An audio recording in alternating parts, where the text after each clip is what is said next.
ഈ മഹത്തായ പള്ളി സ്ഥാപിച്ചവർ, ഇത്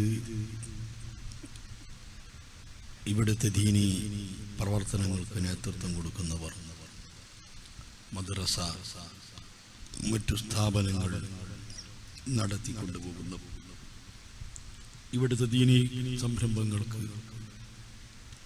സഹായങ്ങൾ, സഹകരണങ്ങൾ നൽകുന്നവർ, ഇതിനെയെല്ലാം നേതൃത്വം നൽകുന്ന ബഹുമാനപ്പെട്ട സയ്യിദ് അവറുകൾ എല്ലാവരെയും ഹബീബായ മുത്തുനബി സല്ലല്ലാഹു അലൈഹി വസല്ലമ തങ്ങളുടെ ആശിഖീങ്ങളിൽ, മുഹിബ്ബീങ്ങളിൽ ഉൾപ്പെടുത്തി അനുഗ്രഹിക്കുമാറാകട്ടെ. ഉഖ്റവിയായ ആലിമീങ്ങളിലും മുതഅല്ലിമീങ്ങളിലും അവരെ സ്നേഹിക്കുന്നവരിലും അല്ലാഹു നമ്മെ ഉൾപ്പെടുത്തി തരുമാറാകട്ടെ. ആമീൻ എന്ന് ആമുഖമായി ഞാൻ പ്രാർത്ഥിക്കുന്നു. ജീവിതത്തിലുടനീളം രഹസ്യമായും പരസ്യമായും അല്ലാഹുവിന് തഖ്വ ചെയ്യണമെന്ന് എന്നോടും നിങ്ങളോടും ആദ്യമായി ഞാൻ ഉപദേശിക്കുന്നു. എല്ലാ മാസവും വളരെ വിപുലമായി നടത്തപ്പെടുന്ന, കേരളത്തിൻ്റെ അകത്തും മുഖത്തും അറിയപ്പെട്ട മഹത്തായ ഖുത്ബിയത്തിൻ്റെ മജ്ലിസാണ് ഇവിടെ നടക്കുന്നത്. ഖുത്ബിയത്തും ശേഷമുള്ള പ്രാർത്ഥനയും അതിനൊക്കെ നേതൃത്വം നൽകാൻ ബഹുമാനപ്പെട്ട തങ്ങളവറുകൾ ഇവിടെയുണ്ട്. അതിൻ്റെ മുൻപ് വളരെ കുറഞ്ഞ വാക്കുകളിലൂടെ അല്പം ചില കാര്യങ്ങൾ ശ്രദ്ധയിൽപ്പെടുത്തുന്നു. അതിനാണ് എന്നെ ക്ഷണിക്കപ്പെട്ടത്. ബഹുമാനപ്പെട്ട തങ്ങളുപ്പാപ്പ വിളിക്കുമ്പോൾ മറ്റു കാര്യങ്ങളൊന്നും ചിന്തിക്കാതെ ഞാൻ ഏറ്റെടുക്കലാണ്. എന്താണ് ഇവിടെ വഅദ് പറയേണ്ടതെന്ന് എനിക്കറിയില്ല. അങ്ങനെ ഒരു വിഷയത്തിൽ അധിഷ്ഠിതമായി സാധാരണ പ്രഭാഷകന്മാരെ പോലെ വഅദൊന്നും പറഞ്ഞിട്ട് പരിചയമില്ല. വളരെ ചുരുങ്ങിയ വാക്കിലൂടെ ഒന്ന് രണ്ട് കാര്യങ്ങളെ ശ്രദ്ധയിൽപ്പെടുത്തി ഞാൻ അവസാനിപ്പിക്കുമെന്ന് അറിയിക്കുകയാണ്. അല്ലാഹു കബൂൽ ചെയ്യുമാറാകട്ടെ.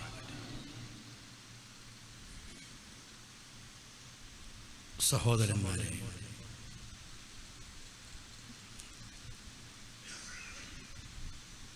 ഈ പള്ളിയുടെ പരിസരത്ത് ഈ റോഡിന്റെ സൈഡിനെ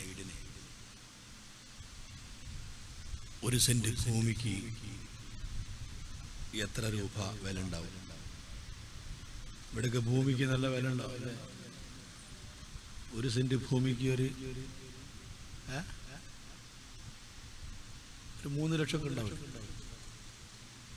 ഇവിടെ ഉള്ളവർ ആരും ഇവിടെ ഇല്ലല്ലേ? ഇല്ല. ഒരു 3 ലക്ഷം രൂപ കൂട്ടുക.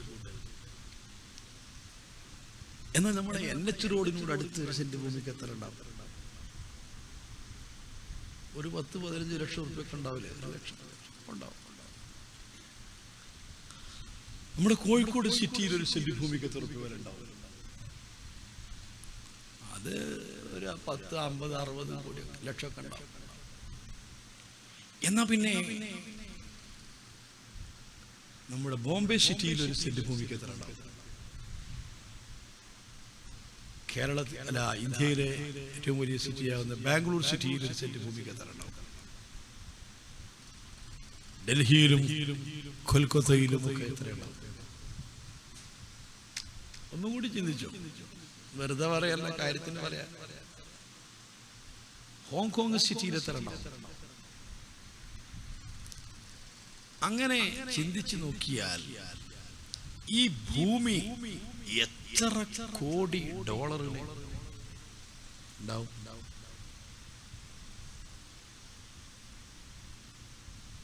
കോടിക്കോടി ഡോളർ കൊടുത്താൽ കിട്ടുമോ ഈ ഭൂമി? ഇപ്പോഴത്തെ മാർക്കറ്റ് വില അനുസരിച്ച് ഈ ഭൂമിയിലുള്ള മറ്റു സാധനങ്ങൾ കൂടി കൂട്ടിയാലോ?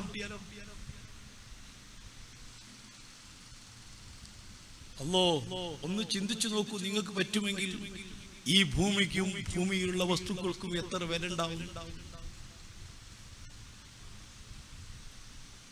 നമ്മുടെ വായി പറയാൻ കൊള്ളത്തില്ല. അത്രയും അധികം കോടിക്കണക്കിന് ഡോളറുകൾ വിലപിടിപ്പുള്ളതാണ് ഈ ഭൂമിയും ഭൂമിയിലുള്ള വസ്തുക്കളും. എന്നാൽ ഞാനും നിങ്ങളും അള്ളാഹുവിനോട് ചോദിക്കുന്ന ഈ സ്വർഗത്തിന്റെ വില എത്ര? നമ്മളൊക്കെ സ്വർഗത്തെ ചോദിക്കുന്നുണ്ടോ? അള്ളാഹു തആലയോട് സ്വർഗം ചോദിക്കാത്തവരാരാ? സ്വർഗം ചോദിക്കണം, സ്വർഗം അള്ളാഹ് തരും. പക്ഷെ ഈ ചോദിക്കുന്ന സ്വർഗത്തിന്റെ വില എത്രയാ? ഒരു 10 കോടി ഡോളർ കൊടുത്ത മഹാനരായ സ്വാദിഖുൽ മസ്തൂഖ് മുത്ത് മുഹമ്മദുർ റസൂലുള്ളാഹി സ്വല്ലല്ലാഹു അലൈഹി വസല്ലം തങ്ങൾ പഠിപ്പിച്ചു, ഈ അല്ലാഹു മുഅ്മിനീങ്ങൾക്ക് മുത്തഖീങ്ങൾക്ക് തയ്യാർ ചെയ്തു വെച്ചിട്ടുള്ള സ്വർഗ്ഗത്തിൽ നിന്ന് ഒരു ഫീറ്റ്, ഒരു സെന്റ് അല്ല, ഒരു ഫീറ്റ്, അതിന്റെ വില ഖദം എന്ന് പറയുന്നു. ലമൗദിഉ ഖദമിൻ മിനൽ ജന്ന. നാമൊക്കെ അല്ലാഹുവിനോട് ചോദിക്കുന്ന, അല്ലാഹുവിൽ നിന്ന് പ്രതീക്ഷിക്കുന്ന സംഗതി എങ്ങനെയൊക്കെ പറഞ്ഞാലും നമുക്ക് ഏറെക്കുറെ കിട്ടും എന്ന് തോന്നുന്ന നമ്മളൊക്കെ അഭിപ്രായക്കാരാണ്.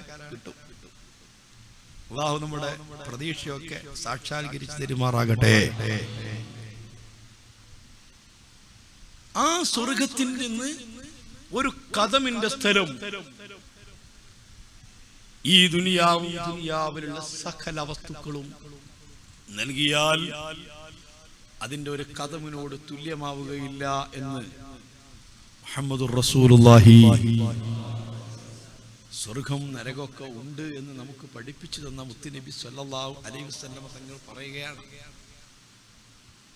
നാം കണ്ടതും കാണാത്തതും അറിഞ്ഞതും അറിയാത്തതുമായ ഈ പ്രപഞ്ചത്തിലെ സർവ വസ്തുക്കളും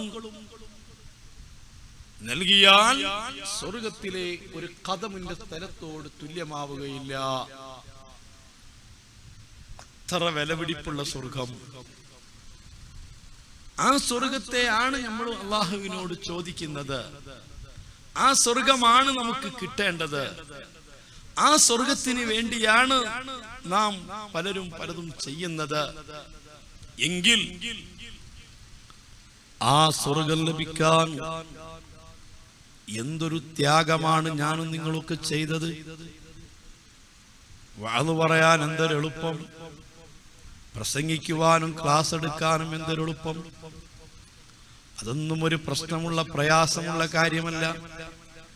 വന്നസീഹത്തു സഹ്ലുൻ വൽ മുശ്കിലു ഖബൂലുഹാ. ഇമാം അബൂ ഹനീഫ റളിയല്ലാഹു അൻഹു തങ്ങൾ പറഞ്ഞത് കാണാം, ഉപദേശിക്കലും ക്ലാസ് എടുക്കലും പ്രസംഗിക്കലും ഒക്കെ വളരെ വളരെ എളുപ്പമുള്ള കാര്യമാണ്. വൽ മുശ്കിലു ഖബൂലുഹാ. പ്രയാസം സ്വീകരിക്കലും ഉൾക്കൊള്ളലുമാണ്. അബൂ ഹനീഫ റളിയല്ലാഹു അൻഹു തങ്ങളെ സംബന്ധിച്ച് നമുക്കറിയുമോ, ഈ ഉമ്മത്തിൽ നബി അമ്പിയാക്കൾ കഴിഞ്ഞാൽ പിന്നെ ഏറ്റവും വലിയ മഹാന്മാർ മുത്തുനബി സ്വല്ലല്ലാഹു അലൈഹി വസല്ലം തങ്ങളുടെ സ്വഹാബത്താണ്. സ്വഹാബത്തിനോളം പവിത്രതയുള്ള ഒരു വിഭാഗം വേറെയില്ല. കാരണം സ്വഹാബത്ത് മുത്തുനബി സ്വല്ലല്ലാഹു അലൈഹി വസല്ലം തങ്ങളെ കണ്ടവരാണ്. നബി സ്വല്ലല്ലാഹു അലൈഹി വസല്ലം തങ്ങളെ നിമിഷ നേരം കണ്ടു കഴിഞ്ഞാൽ നബി സ്വല്ലല്ലാഹു അലൈഹി വസല്ലം തങ്ങളെ നൂറ് അതൊന്ന് ദർശിച്ചു കഴിഞ്ഞാൽ ലോകത്തെ ഏറ്റവും വലിയ മഹാന്മാരാണവർ. നോക്കൂ, മഹാനായ ഇബ്നു അസ്ഖലാനി തന്റെ അൽ-ഇസ്വാബ ഫി തമീദി സ്വഹാബ എന്ന ഗ്രന്ഥത്തിൽ പറഞ്ഞത് കാണും. മുത്ത് മുഹമ്മദുർ റസൂലുള്ളാഹി സ്വല്ലല്ലാഹു അലൈഹി വസല്ലം തങ്ങൾ മദീനത്തുള്ളപ്പോൾ ഒരു തൊട്ടിലിൽ ഉറങ്ങിക്കിടക്കുന്ന പൈതലിന്റെ അരികിൽ കൂടി തങ്ങളങ്ങ് നടന്നു പോയാൽ ആ തൊട്ടിലിൽ കിടക്കുന്ന കുഞ്ഞിനെ മുത്ത് റസൂൽ ഒന്ന് നോക്കിയാൽ ആ കുഞ്ഞ് പിൽക്കാലത്ത് വന്ന മഹാനായ ഗൗസുൽ ആദം മുഹ്യിദ്ദീൻ അബ്ദുൽ ഖാദിർ ജീലാനി ഖദ്ദസല്ലാഹു സിർറുൽ അസീസ് തങ്ങളെക്കാൾ വലിയ മഹാനാണ്. ഏറ്റവും വലിയ മഹത്വം നബി സല്ലല്ലാഹു അലൈഹി വസല്ലമ തങ്ങളെ കണ്ടവർക്കാണ്, തങ്ങളുമായിട്ട് സുഹബത്തുള്ളവർക്കാണ്. മഹാന്മാരായ സ്വഹാബത്തിന്റെ പ്രത്യേകത അവരെ ഇബാദത്ത് കൊണ്ടല്ല, അവരെ അമല് കൊണ്ടല്ല, മറ്റു കാര്യങ്ങളെ കൊണ്ടല്ല, നബി സല്ലല്ലാഹു അലൈഹി വസല്ലമ തങ്ങളെ കണ്ടതിനാലാണ്, സുഹബത്തിനാലാണ്. മുതഅല്ലിമീങ്ങൾക്ക് നല്ലപോലെ അറിയാം, സുന്നത്ത് ജമാഅത്തിന്റെ സ്ഥാപനങ്ങളിലും നമ്മുടെ പള്ളി ദർസുകളിലുമൊക്കെ സുന്നത്ത് ജമാഅത്തിന്റെ വിശ്വാസം പഠിപ്പിക്കുന്നതിന്റെ ആധികാരിക ഗ്രന്ഥമാണ് ശറഉൽ അഖായിദ്. മഹാനായ സയ്യിദ് തഫ്താസാനി റഹിമഹുല്ലാഹ് തങ്ങളാൽ ഉമറുൻ നസഫി തങ്ങളെ അഖായിദുൻ നസഫിയ്യക്കുള്ളത് ശറഹാണ് ശറഉൽ അഖായിദ്. ഇതിന്റെ ആമുഖത്തിൽ പറയുന്നത് കാണാം, وقد كانت الأوائل من الصحابة والتابعين ومن بعدهم مستغنين عن تدوين هذين العلمين ببركة صحبة النبي صلى الله عليه وسلم. മഹാന്മാരായ സ്വഹാബത്തിനോ താബിഈങ്ങൾക്കോ അവരാരും ഇതുപോലെ ഇൽമു പഠിക്കേണ്ടിയിട്ടുണ്ടായിരുന്നില്ല. നമ്മെപ്പോലെ കിതാബ് ഓതേണ്ടവരായിരുന്നില്ല, നമ്മെപ്പോലെ അവർ ഇബാദത്ത് ചെയ്യേണ്ടവരായിരുന്നില്ല, നമ്മെപ്പോലെ മറ്റു ഇബാദത്തൊന്നും അവർ ചെയ്യേണ്ടതായിട്ടുണ്ടായിരുന്നില്ല. എന്തുകൊണ്ട്? ലിസഫാഇ അഖായിദിഹിം, അവരെ വിശ്വാസം എത്ര ക്ലിയറാണ്, എത്ര തെളിഞ്ഞ ഈമാനാണ്. എന്തേ അവർ ഈമാൻ എത്ര തിളങ്ങിയത്? ബിബറകത്തി സുഹബത്തിൻ നബി സ്വല്ലല്ലാഹു അലൈഹി വസല്ലമ, അല്ലാഹുവിന്റെ റസൂലിനെ കണ്ടതിനാൽ, നബിയുമായിട്ടുള്ള സഹവാസത്തിനാൽ അവരെ ഈമാൻ എന്തൊരു തിളക്കമാണ്. വർത്തമാന കാലത്ത് ഉൽപ്പതിഷ്ണുക്കളായ ചില ആളുകൾ ചോദിക്കാറുണ്ട്, അല്ലാഹുവിന്റെ റസൂലിന്റെ സ്വഹാബത്ത് മൗലിദ് ഓതിയിരുന്നോ, സ്വഹാബത്ത് റസൂലുള്ളാഹിന്റെ മദ്ഹ് ചൊല്ലിയിരുന്നോ? അല്ലാഹുവിന്റെ റസൂലിന്റെ സ്വഹാബത്ത് അവർ തങ്ങളെ മൗലിദ് ഓതേണ്ടതില്ല, അവർ നബി സല്ലല്ലാഹു അലൈഹി വസല്ലം തങ്ങളെ കുറിച്ച് പറയേണ്ടതില്ല. അവര് പറഞ്ഞിരുന്നോ, അവര് പാടിയിരുന്നോ, അവര് ഓതിയിരുന്നോ, അത് വേറെ വിഷയമാണ്. യഥാർത്ഥത്തിൽ ആ ചോദ്യം തന്നെ വിവരക്കേടാണ്. ഹബീബായ മുത്തുനബിന്റെ സ്വഹാബത്ത് അവര് മുത്തുനബിയെ കണ്ടവരാണ്, റസൂലുള്ളാഹി സ്വല്ലല്ലാഹു അലൈഹി വസല്ലമ തങ്ങളുമായിട്ട് സുഹബത്തുള്ളവരാണ്. അതിനാൽ തന്നെ അവർ റസൂലുള്ളാഹി സ്വല്ലല്ലാഹു അലൈഹി വസല്ലമ തങ്ങളെ കുറിച്ച് പിന്നീട് പറയേണ്ടതില്ല, തങ്ങളെ കുറിച്ച് പാടേണ്ടതില്ല. തങ്ങളെ കുറിച്ച് തങ്ങൾ എപ്പോഴും ഒരു ഹൃദയത്തിലാണ്. തങ്ങളെ നേരിട്ട് കണ്ടതിനാൽ, അല്ലാഹുവിന്റെ റസൂലിൽ നിന്ന് നൂറ് ആ പ്രകാശം ഉൾക്കൊണ്ടതിനാൽ അതോടുകൂടെ വിശ്വാസം തെളിഞ്ഞുപോയി. അത് ആ ബറക്കത്ത് പിൽക്കാലത്തുള്ളവർക്ക് കിട്ടുന്നതല്ല. പിൽക്കാലത്തുള്ള ആളുകൾക്ക് മുത്തുനബിയെ കാണാൻ കഴിയാത്തത് കൊണ്ട്, തങ്ങളെ മുഖം അവർക്ക് കാണാൻ പറ്റാത്തത് കൊണ്ട്, അതിനാണ് വരികളിൽ കൂടി മഹാന്മാരായ താബിഈങ്ങളും താബിഈങ്ങളും ആ റസൂലുള്ളാഹി സ്വല്ലല്ലാഹു അലൈഹി വസല്ലമ തങ്ങളെ കുറിച്ച് പിന്നീട് വരികളിൽ കൂടി തങ്ങളെ കുറിച്ച് പാടുകയാണ്, തങ്ങളെ കുറിച്ച് പറയുകയാണ്, തങ്ങളവരെ ഹൃദയത്തിൽ ചിത്രീകരിക്കുകയാണ്. അവരാണത് ചെയ്യേണ്ടത്. ഇതുകൊണ്ടാണ് ഹസനൽ വജ്ഹി തയ്യിബർ റായിഹതി അസജ്ജൽ ഹാജിബൈനി ഇദാ തകല്ലമ ഫഅലൈഹിൽ ഹൈബ മഹാബാ വഇദാ സമത ഫഅലൈഹിൽ വഖാർ. ഈ നിലക്ക് അല്ലാഹുവിന്റെ റസൂലുള്ളാഹിനെ വർണ്ണിച്ച് അവരെ ഹൃദയത്തിൽ റസൂലുള്ളാഹിനെ രൂപപ്പെടുത്തുകയാണ്.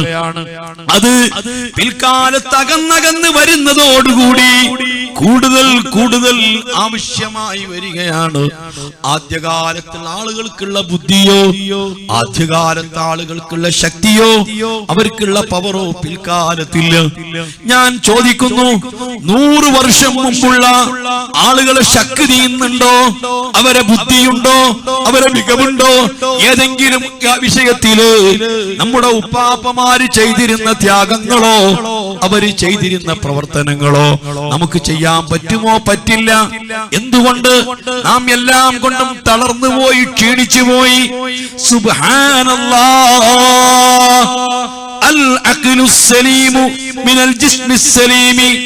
ആരോഗ്യമുള്ള ശരീരത്തിലാണ് ആരോഗ്യമുള്ള ബുദ്ധി ഉണ്ടാകുന്നത്. ബുദ്ധിയും വിവരവും വിവേകവും എല്ലാം നിറഞ്ഞു നിൽക്കുന്നത് ആരോഗ്യമുള്ള ശരീരത്തിൽ നിന്നാണ്. ആരോഗ്യം കുറയുന്നതനുസരിച്ച്, ശരീരത്തിന് ആരോഗ്യം കുറയുന്നതനുസരിച്ച്, ശക്തികൾ കുറയുന്നതനുസരിച്ച് മനുഷ്യന്റെ ബുദ്ധിയിലും എല്ലാറ്റിനും സഹോദരാ ശുഷ്കിച്ച് വരികയാണ്. അതുകൊണ്ട് നമ്മുടെ പൂർവീകർ എത്ര ആരോഗ്യമുള്ളവരാണ്, അവർ എത്ര ബുദ്ധിയുള്ളവരാണ്, കഴിവുള്ളവരാണ്. അതുകൊണ്ടല്ലേ അതുപോലത്തെ ആളുകൾ പിന്നീട് ജനിക്കാത്തത്. എന്തേ ഈ ദുനിയാവ് ഒരു ഇമാം നബിക്ക് പിന്നീട് ജന്മം കൊടുക്കാതിരുന്നത്, ഒരു വസാരി ഇമാമിന് ജന്മം കൊടുക്കാതിരുന്നത്, ഒരു മഖ്ദൂം തങ്ങൾക്ക് ജന്മം കൊടുക്കാതിരുന്നത്? എന്തുകൊണ്ട് ഈ കാലഘട്ടത്തിൽ അതുപോലത്തെ ആളുകളൊന്നും പ്രസവിക്കുന്നില്ല? ഇമാം അബ്ദുല്ലാഹിൽ യാഫിഈ തങ്ങൾ പാടിയത് കാണാം. സഅൽതു സമാനീനിം അറാക ഖീമാ وكنت ولودا لرجال قديما فقال لأني قد كبرت وقد دنا رحيلا إلى الأخرى وصرت سقيما فلن يبق في الأولاد إلا حصالة وفرقني من كان قبل كريما. പ്രായമായില്ലേ? എന്റെ കാലത്തോട് ഞാൻ ചോദിച്ചു, മഹാന്മാര്, പൂർവീകരായ മഹാന്മാരെ പോലത്തെ ആളുകൾക്ക് എന്തുകൊണ്ട് ജന്മം കൊടുക്കുന്നില്ല? അത്തരം ആളുകൾ എന്തുകൊണ്ട് ഉമ്മമാരെ പ്രസവിക്കുന്നില്ല? ഈ കാലം എന്തുകൊണ്ട് അത്രത്തെ ആളുകൾക്ക് ജന്മം കൊടുക്കുന്നില്ല?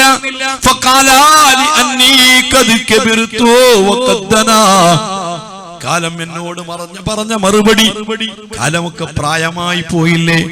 60 വയസ്സ് 65 വയസ്സായി കഴിഞ്ഞാൽ പിന്നെ ഉമ്മമാര് പ്രസവിക്കുമോ? ഇല്ല, പ്രസവിക്കുന്ന കാലം കഴിഞ്ഞു പോയി. നല്ല നല്ല ആൺകുട്ടികൾക്ക് ജന്മം കൊടുത്തിരുന്നു. ആ ആൺകുട്ടികൾക്ക് ജന്മം കൊടുത്തിരുന്ന കാലമൊക്കെ കഴിഞ്ഞു പോയി. ഇപ്പോൾ പ്രായം അധികരിച്ചു. അതിനാൽ ഞാൻ അറിയാതെ പ്രസവിക്കപ്പെടുന്ന ചാപ്പിള്ളകളല്ലാതെ ആൺകുട്ടികൾക്കൊന്നും ഇനി ജന്മം കൊടുക്കാൻ കഴിയില്ല, അറിഞ്ഞുകൊണ്ട് പ്രസവിക്കാൻ കഴിയില്ല.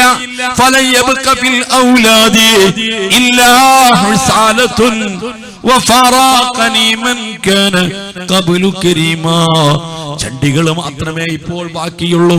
അത്തരം മഹാന്മാരൊന്നും ഇപ്പോൾ ജനിക്കുന്നില്ല. പറഞ്ഞു വന്നത്, പിൽക്കാ ആളുകൾ ഇങ്ങനെ അകന്നകന്ന് പോകും തോറും, കാലം പിറകോട്ട് പോകും തോറും ആളുകൾ ഈമാനിലും അമലിലും വിശ്വാസത്തിലും സർവ കാര്യങ്ങളിലും മനുഷ്യൻ ക്ഷയിച്ചു വരികയാണ്, സൃഷ്ടിച്ചു വരികയാണ്, തളർന്നു വരികയാണ്.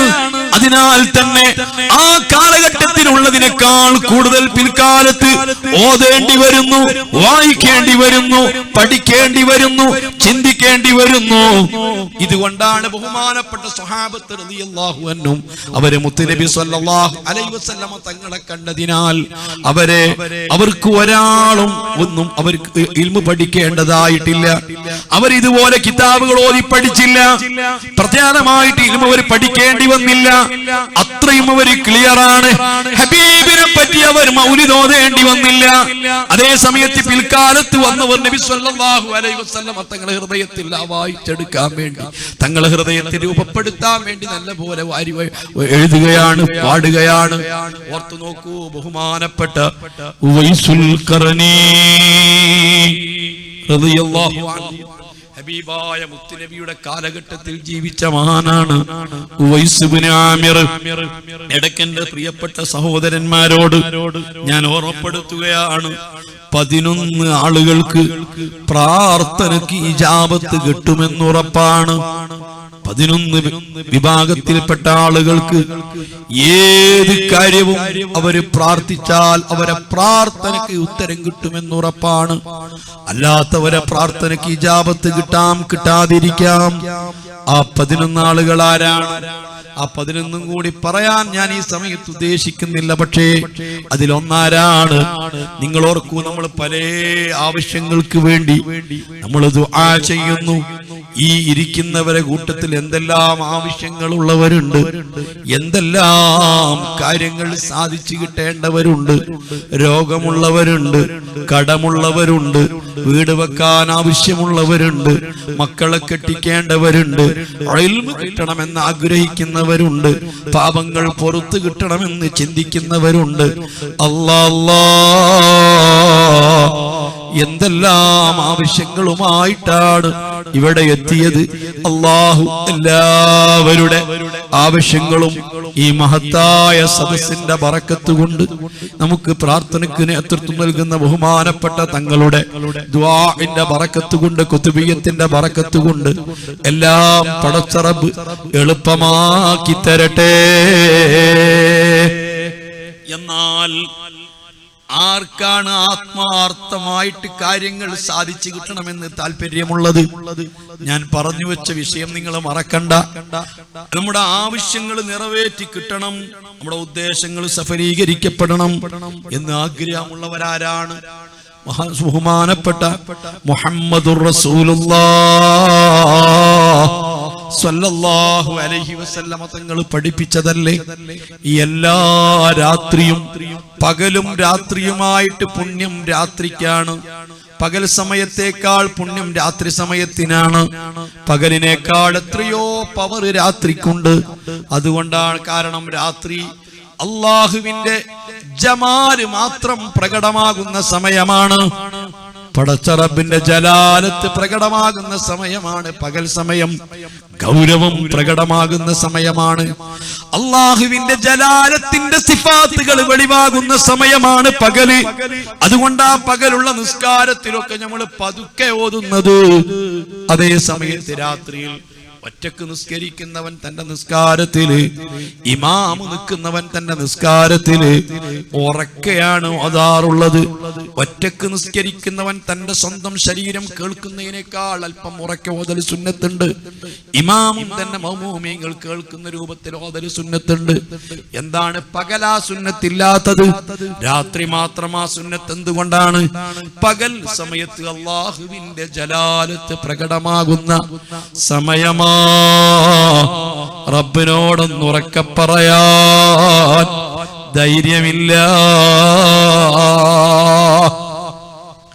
അതേ സമയത്ത് രാത്രി അങ്ങനെയല്ല. രാത്രി അല്ലാഹുവിന്റെ സന്തോഷവും റഹ്മത്തും മാത്രം പ്രകടമാകുന്ന സമയമാണ്. അല്ലാഹുവിന്റെ റഹ്മത്ത് മാത്രമാണ് രാത്രിയിൽ പടച്ച റബ്ബ് അടിമകളോട് പ്രകടിപ്പിക്കുന്നത്.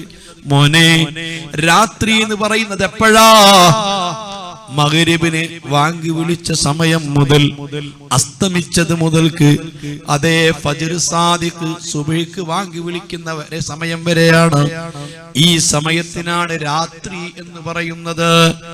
അപ്പോൾ 6:42 മഗ്രിബ് വാങ്ങി വിളിക്കുന്നതെങ്കിൽ 4:52 സുബ്ഹ് വാങ്ങി വിളിക്കുന്നതെങ്കിൽ ഏകദേശം 10 മണിക്കൂർ സമയമാണ്. രാത്രി എന്ന് പറഞ്ഞാൽ അത്രേ ഉള്ളൂ. ഈ 10 മണിക്കൂർ സമയത്തെ ഒന്ന് 3ആയി ഡിവൈഡ് ചെയ്താൽ ഒരു ഓഹരി എത്രയുണ്ടാകും? 3ൽ ചില്ലാനം മണിക്കൂർ. 3 മണിക്കൂറും ഒരു 20 മിനിറ്റും കൂട്ടിയാൽ ഒരു സുലുസ് കഴിഞ്ഞു.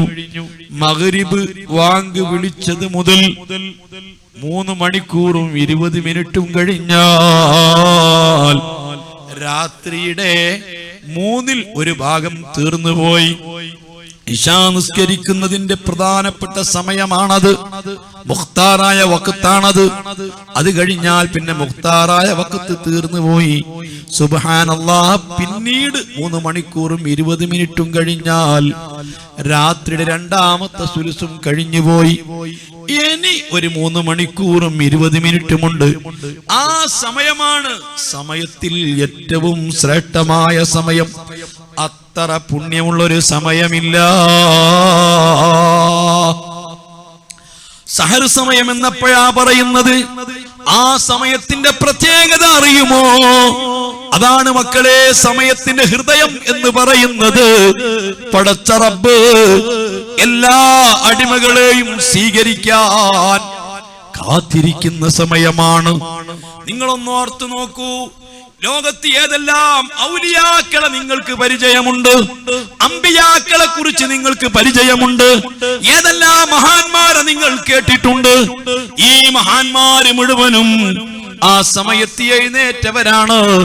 ആ സമയത്ത് എഴുന്നേൽക്കാത്തൊരു പ്രവാചകർ കഴിഞ്ഞു പോയിട്ടില്ല. ആ സമയത്ത് എഴുന്നേൽക്കാത്തൊരു വലിയ കഴിഞ്ഞു പോയിട്ടില്ല.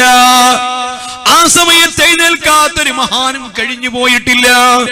രാത്രിയുടെ മൂന്നാമത്തെ സുലുസാകുമ്പോൾ സർവ സ്വാലിഹീങ്ങളും എഴുന്നേൽക്കുന്നതാണ്. ഞാൻ ഓർക്കുന്നു, ഈ സമീപകാലത്ത് നമ്മെ തൊട്ട് വിട പറഞ്ഞു പോയ മഹാനായ വൈലത്തൂർ സയ്യിദ് യൂസുഫുൽ ജീലാനി തങ്ങൾ, അല്ലാഹു അവിടുത്തെ ദറജ ഉയർത്തി കൊടുക്കുമാറാകട്ടെ. കാലച്ചെറുപ്പത്തിൽ തങ്ങളുമായി ബന്ധപ്പെട്ട് പരിചയമുള്ളതാണ്. അല്ലാഹ് എല്ലാ കാലത്തും അവിടുന്ന് എഴുന്നേറ്റിട്ട് ആ സമയത്തായി നിസ്കരിച്ചിരുന്നത്, സുന്നത്തുകൾ നിസ്കരിച്ചിരുന്നത്, ഹദ്ദാദ് ചൊല്ലിയിരുന്നത്, തന്റെ ഔറാദുകൾ മുഴുവനും നിർവഹിച്ചിരുന്നത്.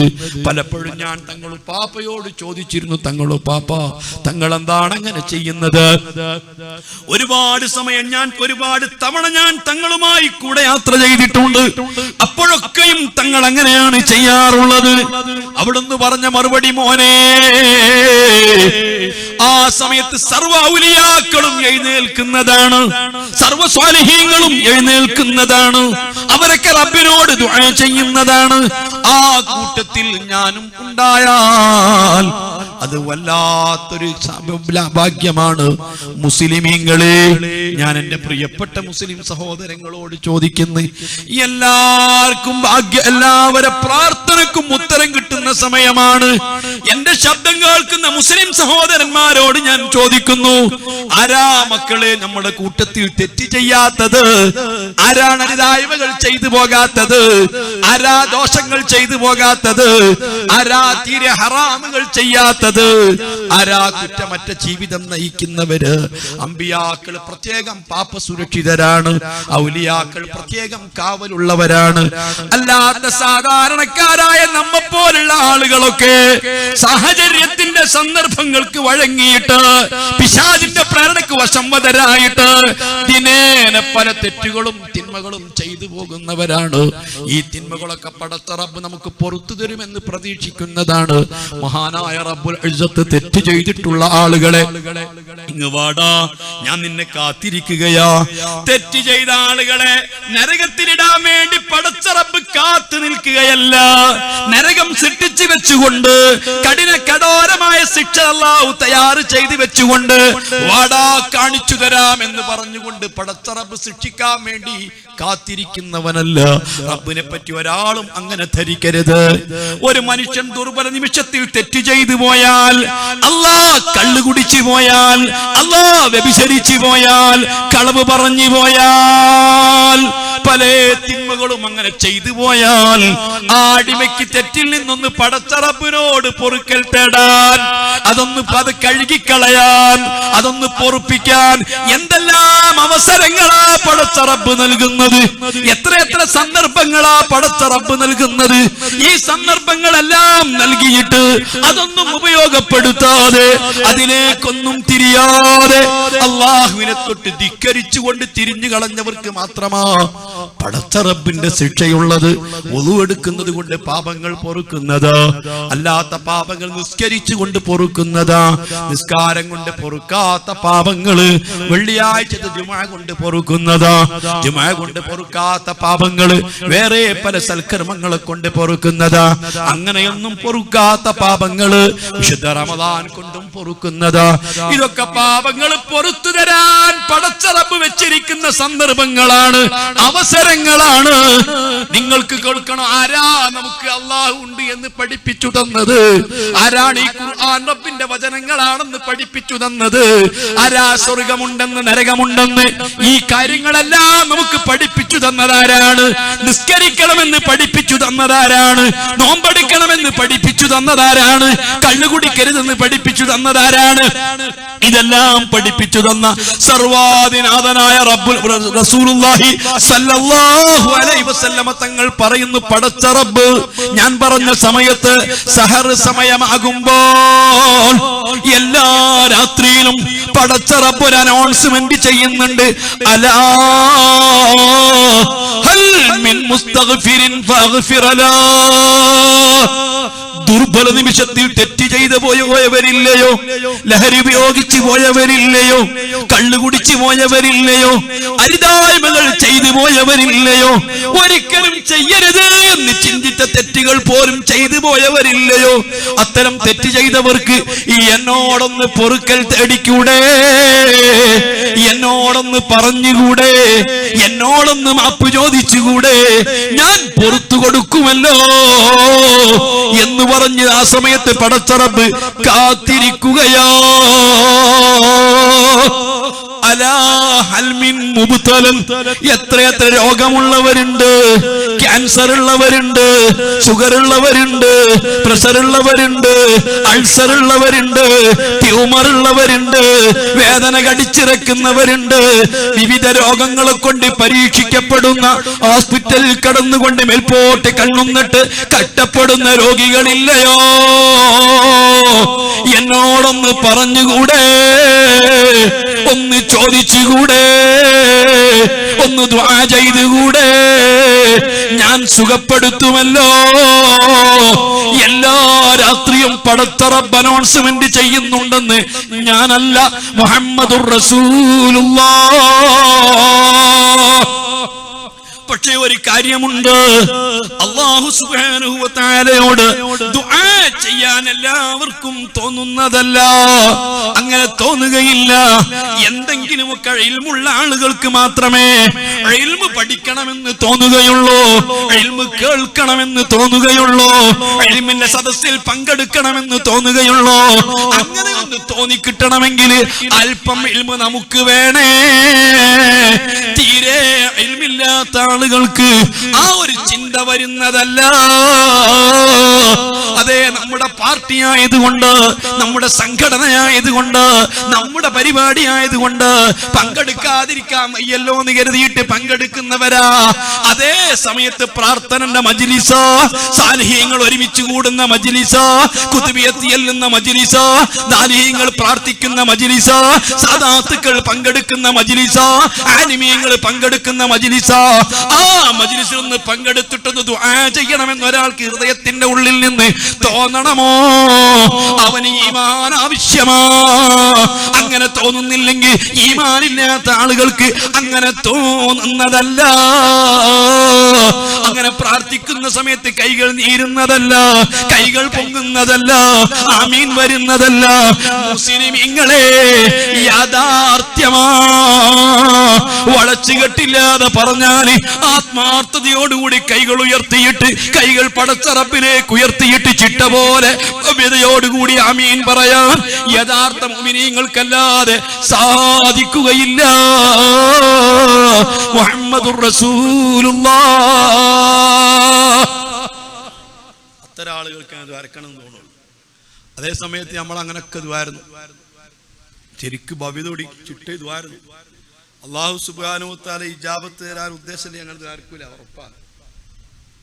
നമ്മുടെ പ്രാർത്ഥനക്ക് അല്ലാഹു തആല ഇജാബത്ത് തരാൻ ഉദ്ദേശിച്ചിരിക്കുന്നു എന്നതിന്റെ തെളിവാണ് നമുക്കങ്ങനെ ദുആ ചെയ്യാൻ സാധിക്കുക എന്നുള്ളത്. അല്ലാത്തവർക്ക് സാധിക്കൂല. ഇപ്പൊ നിങ്ങൾ അതാ ഈ പറയപ്പെട്ട സമയം ഏത് പാപങ്ങളും പുറത്തു കൊടുക്കും. പക്ഷേ ആ സമയത്തൊന്ന് പ്രാർത്ഥിക്കണമെന്ന് തോന്നണ്ടേ? നിങ്ങൾ ചിന്തിച്ചു നോക്കൂ സഹോദരന്മാരെ. ആ സമയത്ത് ഉറക്കത്തിൽ നിന്ന് എഴുന്നേറ്റുകൊണ്ട് മറ്റൊരു വിഭാഗമുണ്ട്. അല്ലാഹു റഹ്മത്തിന്റെ ഒരു കാറ്റ് അർശിന്റെ ഭാഗത്ത് നടിക്കുന്ന സമയമാണ് സഹർ സമയം. എന്തേ സമയത്തിന്റെ നേതാവ് കൽബ് ആ സമയമായത് നിങ്ങൾക്ക് കേൾക്കണോ? ആ സമയത്ത് എഴുന്നേൽക്കുന്ന മറ്റൊരു കൂട്ടരുണ്ട്. അല്ലാ, പ്രസവിച്ചിട്ട് 10 മാസം തികയാത്ത സർവ കുഞ്ഞുങ്ങളും ഈ സമയത്തൊന്നുണരുന്നതാ.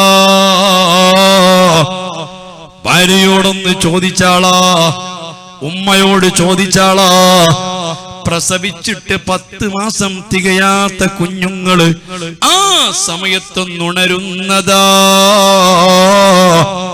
ആ കുഞ്ഞിന്റെ ഉമ്മയോ ഉമ്മുമ്മയോ അല്ലെങ്കിൽ ഉപ്പയോ മറ്റാരെങ്കിലും ഇങ്ങനെ താലോലിച്ചങ്ങ് ഉറക്കിയെങ്കിൽ ഒരു 10 മാസമാകുന്നതോടുകൂടി ആ കുട്ടി നമ്മളെ പോലെ ശീലിക്കുകയാ. അല്ലാത്ത സർവ കുഞ്ഞുങ്ങളും ഈ സഹർ സമയത്ത് എഴുന്നേൽക്കുന്നതാ. മൂന്നാമത് നിങ്ങൾ ചിന്തിച്ചു നോക്കൂ, വളരെ നിങ്ങൾക്ക് പഠിക്കേണ്ടതല്ലേ. 4 മാസത്തേക്കാൾ കൂടുതൽ ഗർഭമുള്ള ഗർഭിണികളായ സ്ത്രീകള് ഈ സമയത്തുണരാതിരിക്കൂല. എന്തേ? ഗർഭത്തിലിരിക്കുന്ന കുഞ്ഞാണതിനു കാരണം. പടച്ചറബ് ഏറ്റവും കൂടുതൽ സംരക്ഷണം കൊടുത്തത് കുഞ്ഞുങ്ങൾക്കാണ്. അതിനാൽ ആ സമയത്ത് എല്ലാ ഗർഭിണികളും ഉണരുന്നതാ. കാരണം പ്രത്യേകം പടച്ചറബിന് റഹ്മത്ത് കിട്ടുന്ന സമയമാണ്. പടച്ചറബിന് റഹ്മത്ത് കിട്ടുക മാത്രമല്ല, മുഅ്മിനീങ്ങളെ, നമുക്ക് കേൾവിയുണ്ടോ? കാഴ്ചയുണ്ടോ? കാണലുണ്ടോ? അറിയുമോ? ഹബീബായ മുത്തുനബിയുടെ മസ്ജിദുൻ നബവിയില് 2 മുക്രിമാരാ. ഒന്ന് ബിലാൽ ഇബ്നു റബാഹ് തങ്ങളാ, മറ്റൊന്ന് അബ്ദുല്ലാഹ് ഇബ്നു ഉമ്മി മക്തൂം റളിയല്ലാഹു അൻഹു തങ്ങളാണ്. ബിലാൽ അതാ അന്നും ഇന്നും എന്നും സുബഹിക്ക് 2 വാങ്ക് വിളിക്കൽ സുന്നത്താണ്. മസ്ജിദുൻ നബവിയിലും മക്കയിലും ഇപ്പോഴും അത് പതിവുള്ളതാണ്. ഈജിപ്തിൽ അത് പതിവുള്ളതാണ്. 2 വാങ്ക് സുബഹിക്ക് കൊടുക്കുന്നതാണ്. അതേ സമയത്ത് ബഹുമാനപ്പെട്ട മുത്തുനബി പറഞ്ഞിരുന്നു, സ്വഹാബാ, ബിലാലിന്റെ വാങ്ക് കേട്ട് നിങ്ങൾ അത്താഴം കഴിക്കാതിരിക്കണ്ട. ബിലാലിന്റെ വാങ്ക് കൃത്യത്തിനല്ല, സുബഹിന്റെ സമയത്ത് കൃത്യത്തിന് വാങ്ക് കൊടുക്കുന്നത് അബ്ദുല്ലാഹി ഇബ്നു ഉമ്മി മക്തൂം തങ്ങളാ. അബ്ദുല്ലാഹി ഇബ്നു ഉമ്മി മക്തൂം തങ്ങളെ വാങ്ക് കേട്ടാല് പിന്നെ നോമ്പുകാരൻ നോമ്പ് തുടങ്ങിപ്പോയി. പിന്നെ മുഫ്തിറാത്തിനെ തൊട്ടൊക്കെ ഇംസാക്ക് ചെയ്യൽ നിർബന്ധമാണ്. ഈ അബ്ദുല്ലാഹി ഇബ്നു ഉമ്മി മക്തൂം തങ്ങൾക്ക് 2 കണ്ണിനും കാഴ്ചയില്ല. അന്ന് ഇന്നത്തെ പോലെ ക്ലോക്കുകളില്ല, വാച്ചുകളില്ല, ടൈമീസുകളില്ല, അലാറം ബെല്ലടിക്കുന്നതില്ല. അന്ന് വാങ്ങി വിളിക്കൽ എങ്ങനെയാണ്? ഒരു വസ്തുവിന്റെ നിയൽ അതിനോളമാകുന്നത് അനുഭവപ്പെടുമ്പോഴാണ് 100-ന് വാങ്ങി വിളിക്കുന്നത്. അതിന്റെ 2 ആകുമ്പോഴാണ് അസറിന് വാങ്ങി വിളിക്കുന്നത്. അസ്തമിച്ച് കാണുമ്പോഴാണ് മഗ്രിബിന് വാങ്ങി വിളിക്കുന്നത്. പ്രഭാതത്തിന്റെ വെളിച്ചം പൊട്ടിവിളരുന്നത് കാണുമ്പോഴാ സുബഹിക്ക് വാങ്ങി വിളിക്കുന്നത്. ബഹുമാനപ്പെട്ട അബ്ദുല്ലാഹി ഇബ്നു ഉമ്മി മക്തൂം തങ്ങളോട് ചോദിച്ചിരുന്നു സ്വഹാബത്ത്, അബ്ദുല്ലാഹ്, നിങ്ങൾ എങ്ങനെയാണ് ഇത്ര കൃത്യമായി വാങ്ങി വിളിക്കുന്നത്? നിങ്ങൾക്ക് എങ്ങനെയാണ് പ്രഭാതത്തിന്റെ പ്രഭ പൊട്ടിവിടരുന്നത് കാണാൻ കഴിയുന്നത്? കണ്ണു കാണാത്ത നിങ്ങൾ എങ്ങനെയാണ് ഇത് കാണുന്നത്, അറിയുന്നത്? മഹാനായ അബ്ദുല്ലാഹി ഇബ്നു ഉമ്മി മക്തൂം തങ്ങൾ പറഞ്ഞ മറുപടി അറിയുമോ? സഹാബാ, ആ സമയത്ത് സഹറിന്റെ സമയത്ത് അല്ലാഹുവിന്റെ അർശിന്റെ ഭാഗത്ത് നിന്ന് ഒരു വാങ്ക് വിളിക്കുന്നുണ്ട് സഹാബാ. അത് കൃത്യമായിട്ട് കേൾക്കുന്നവനാ, അത് കേട്ടുകൊണ്ട് വിളിക്കുന്നതാ, അത് തെറ്റലില്ല. അതുകൊണ്ടല്ലേ നിന്റെ വീട്ടിലെ കോഴി നിന്നെ വിളിച്ചുണർത്തുന്നത്, നിന്നെ കൂവി ഉണർത്തുന്നത്, മറ്റ് ജീവജാലങ്ങൾ മുഴുവനും എഴുന്നേൽക്കുന്നത്, നിന്റെ വീട്ടിലെ വളർത്തു മൃഗങ്ങൾ ആ സമയത്ത് എഴുന്നേറ്റ് സജീവമാകുന്നത്. ആ സമയത്ത് കിടന്നുറങ്ങുന്ന നമ്മൾ മാത്രമല്ലേ? ഞാൻ ചോദിക്കുന്നത് എന്താണ്? പടച്ച റബ്ബിനോട് എന്തെങ്കിലും നമുക്ക് ആവശ്യമുണ്ടെങ്കിൽ, എന്തെല്ലാം കാര്യങ്ങൾ നമുക്ക് നേടിയെടുക്കാനുണ്ടെങ്കിൽ എന്തുകൊണ്ടൊന്ന് ദുആ ചെയ്തുകൂടാ? എന്തുകൊണ്ട് നമുക്കൊന്ന് ഉറക്കമിളച്ചുകൂടാ?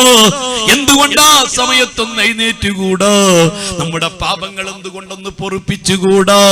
ഈ സ്വർഗം എന്തുകൊണ്ട് നമുക്കൊന്ന് ചോദിച്ചുകൂടാ? നിങ്ങൾക്ക് കേൾക്കണോ സഹോദരാ? മുഹമ്മദുർ റസൂലുള്ളാഹ് ആ സമയത്ത് പ്രസവിക്കപ്പെട്ടത് അതുകൊണ്ടാണ്. അത് ഐനുർ റഹ്മത്താകുന്ന മുത്തുനബി ആ സമയത്ത് പ്രസവിക്കപ്പെട്ടത് അതുകൊണ്ടാണ്. അതിനാൽ തന്നെ റബീഉൽ അവ്വൽ 12 സുബ്ഹിന്റെ മുമ്പ് മാത്രമല്ല പ്രത്യേകതയുള്ളത്, എല്ലാ ദിവസവും സുബ്ഹിക്ക് മുൻപുള്ള സമയത്തിന് ഈ പ്രത്യേകതകളാ. ആവശ്യമുള്ളവരുണ്ടോ? ചിന്തയുള്ളവരുണ്ടോ? ബോധമുള്ളവരുണ്ടോ? വഅദ് പറയാൻ എന്തെളുപ്പമാ, വഅദ് കേൾക്കാൻ എന്തെളുപ്പമാ. വൽ മുശ്കിലു ഖബൂലുഹാ. അബൂ ഹനീഫ റളിയല്ലാഹു അൻഹു തങ്ങളാരാണ്? ഈ സ്വഹാബത്ത് കഴിഞ്ഞാൽ ഉമ്മത്തിലെ ഏറ്റവും വലിയ മഹാനാണ്. അതേ താബിഈങ്ങളാണ്. താബിഈങ്ങൾ മഹാൻ ബഹുമാനപ്പെട്ട ഉവൈസുൽ ഖർനി തങ്ങളാണ്. അത് പറഞ്ഞപ്പോ ഞാൻ പറഞ്ഞു പോയതാണ്.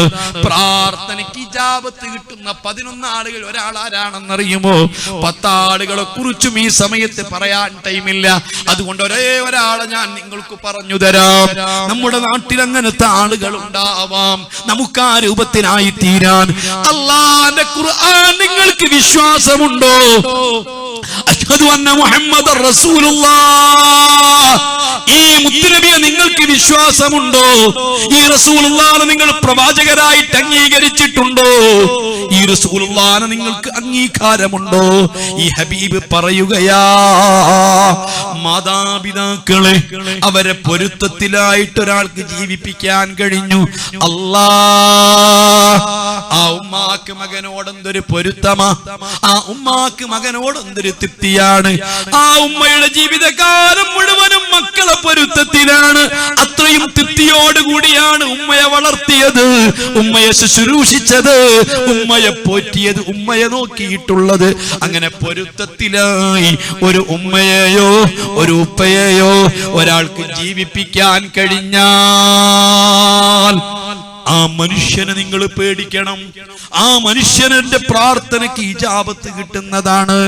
അല്ലാഹുവനാരാണെങ്കിലും ശരി, വേറെ ഏതൊരു ന്യൂനതകൾ ഉണ്ടെങ്കിലും ശരി, കുഴപ്പങ്ങൾ ഉണ്ടെങ്കിലും ശരി, ഓ മക്കളെ, നമ്മുടെ നാട്ടിലൊക്കെ നമുക്ക് പരിചയമുള്ള തകർന്ന പല ആളുകളും ഉണ്ടാവാം. അതേ, കള്ളുകുടിയന്മാരായി തീർന്നവരുണ്ടാവാം, വളരെ മോശപ്പെട്ടവരായി നാം കാണുന്നവരുണ്ടാവാം. ഈ ആളുകളെ മുഴുവനും നിങ്ങളൊന്ന് പരിശോധിച്ചോളൂ.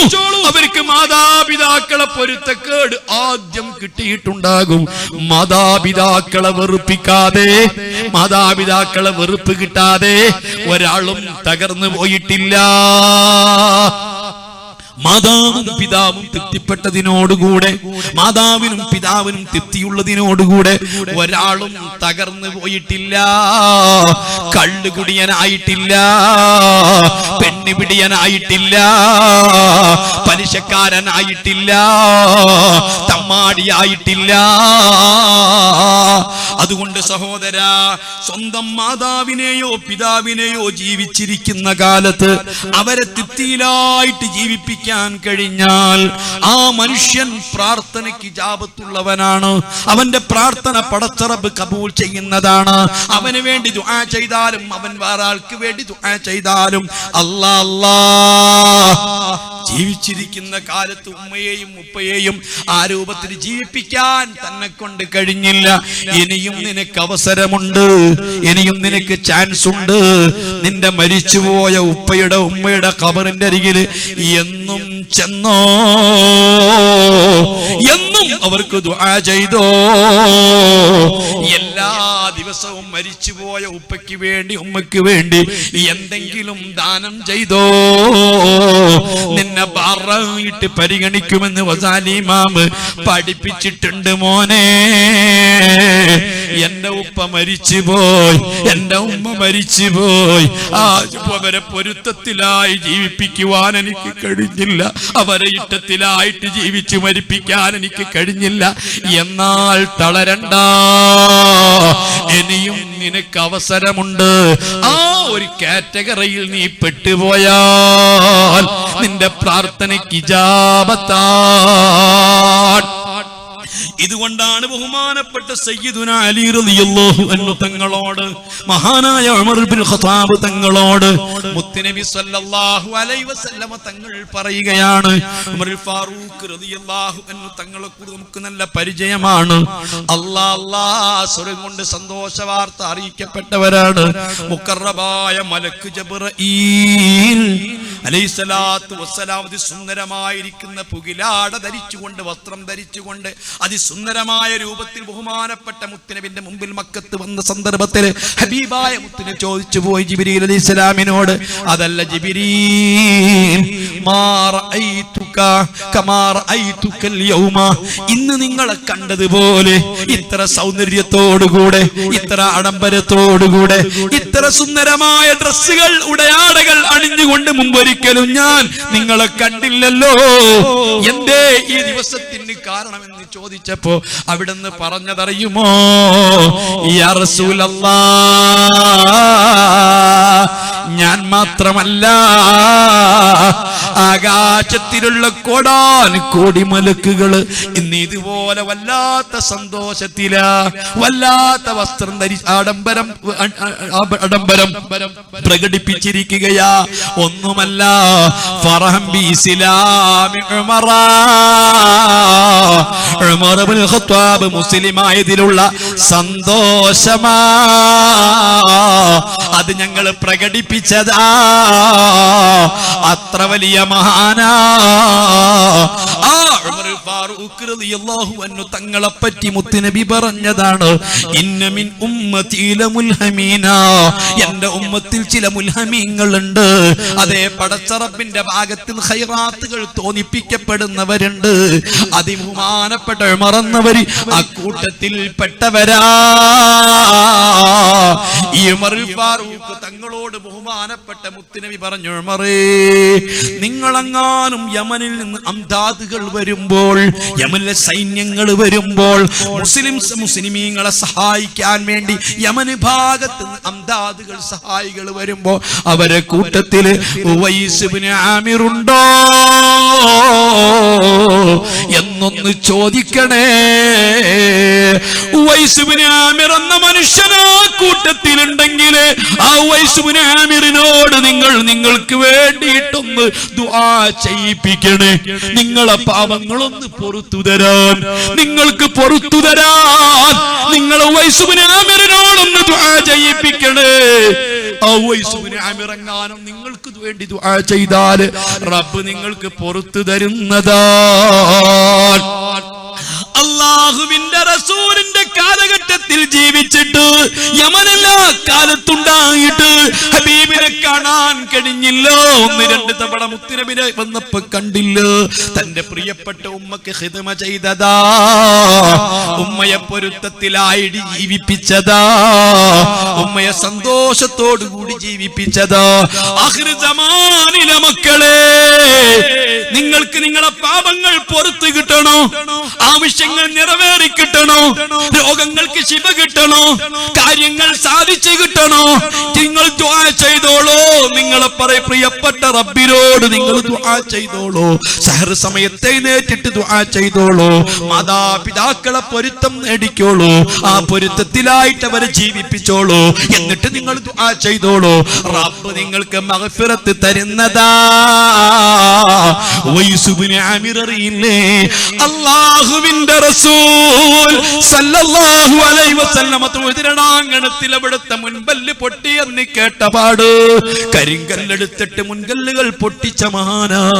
ഹബീബിനെ ഒന്ന് ഓർത്ത് കിട്ടാൻ, ഹബീബിനെ കുറിച്ചുള്ള ചിന്ത വരാൻ ആ പൂമുഖം കാണാൻ കഴിഞ്ഞില്ല. ആ മുഖം എപ്പോഴും തന്റെ ഓർമ്മയിൽ ഒന്ന് വന്ന് കിട്ടാൻ അതിനു വേണ്ടിയിട്ടാ ബഹുമാനപ്പെട്ട ഉവൈസ് ഇബ്നു ആമിർ തന്റെ പുൻപല്ല് കുത്തി പൊട്ടിച്ചതെങ്കിൽ അതിനാ മക്കളെ മൗലിദ് ഓതുന്നത്, അതിനാ റസൂലുള്ളാഹിനെ പറ്റി പറയുന്നത്, അതിനാ റസൂലുള്ളാഹിനെ കുറിച്ച് വരച്ചിടുന്നത്, അതിനാ റസൂലുള്ളാഹിനെ പറ്റി പാടുന്നത്. ആ റസൂലുള്ളാഹിനെ ഓർമ്മയിൽ വരാനാണ്. ഇരിക്കട്ടെ, ഞാൻ പറഞ്ഞു വന്നത് മഹാനായ ബഹുമാനപ്പെട്ട അബൂ ഹനീഫ റളിയല്ലാഹു അൻഹു തങ്ങൾ പിൽക്കാലത്ത് വന്ന ആളുകളുടെ കൂട്ടത്തിൽ വലിയ മഹാനാ. അതേ ബഹുമാനപ്പെട്ട സ്വഹാബത്ത് കഴിഞ്ഞാൽ പിന്നെ താബീങ്ങൾ ഏറ്റവും വലിയ മഹാനാണ് ബഹുമാനപ്പെട്ട അബൂ ഹനീഫത്തുൽ കൂഫി. പിൽക്കാലത്ത് പണ്ഡിതൻ പേനയെടുത്തിട്ടുള്ള എഴുതിയിട്ടുള്ള പണ്ഡിതന്മാർക്ക് മുഴുവനും അബൂ ഹനീഫ തങ്ങളോട് കടപ്പാടാ. എന്തൊരു മഹാനാ! ഞാൻ ആ ഭാഗത്തേക്ക് കടക്കുന്നില്ല.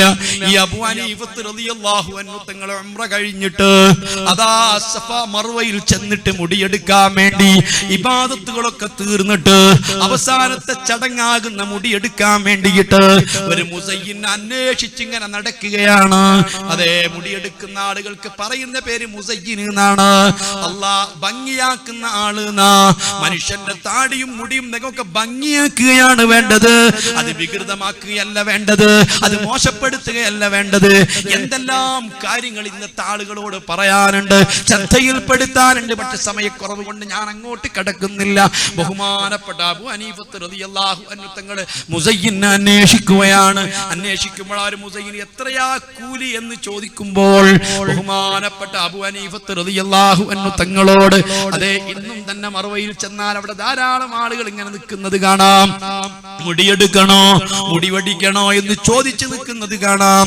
അബൂ ഹനീഫ റളിയല്ലാഹു അൻഹു തങ്ങൾ എത്രയാ കൂലി എന്ന് ചോദിച്ചപ്പോൾ ആ മുസയ്യിൻ ചോദിച്ചു, മനുഷ്യ നിങ്ങൾക്ക് വിവരമില്ലേ, ഇതൊരു ഖിദ്മയല്ലേ? ഖിദ്മത്തിന് ആരെങ്കിലും കൂലി പറയാറുണ്ടോ? ഖിദ്മത്തിന് ആരെങ്കിലും കൂലി നിശ്ചയിക്കാറുണ്ടോ?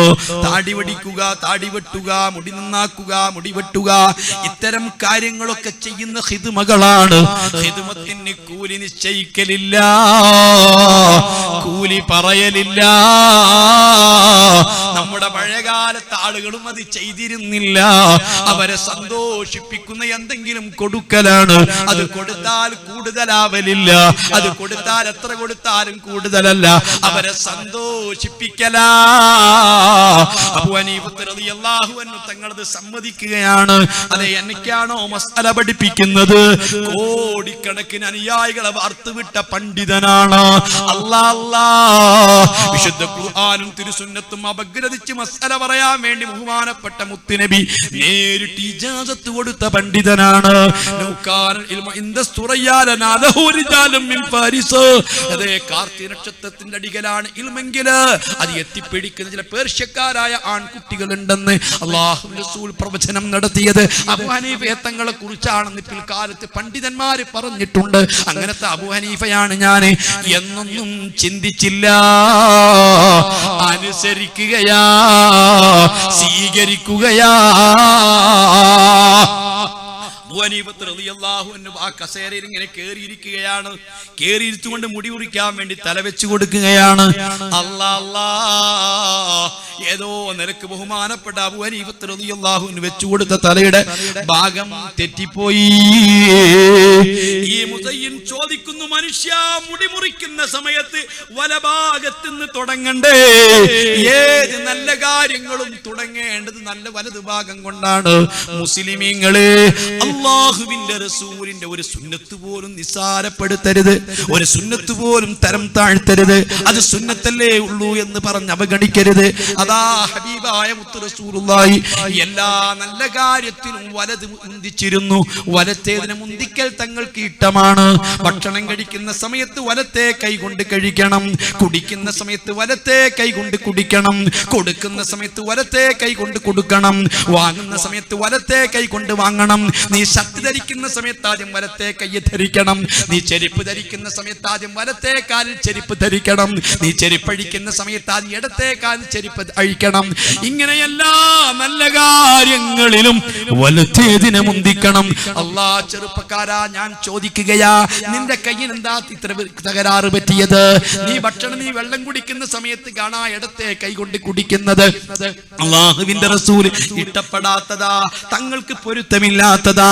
ചില ആളുകൾ ഇങ്ങനെ തന്റെ വീട്ടിലൊക്കെ വന്ന് അതിഥികളെ വല്ലാതെ സൽക്കരിക്കുന്നത് കാണാ, ഇടത്തെ കൈ കൊണ്ട് കോരിയിട്ട് കൊടുക്കുന്നത് കാണാ.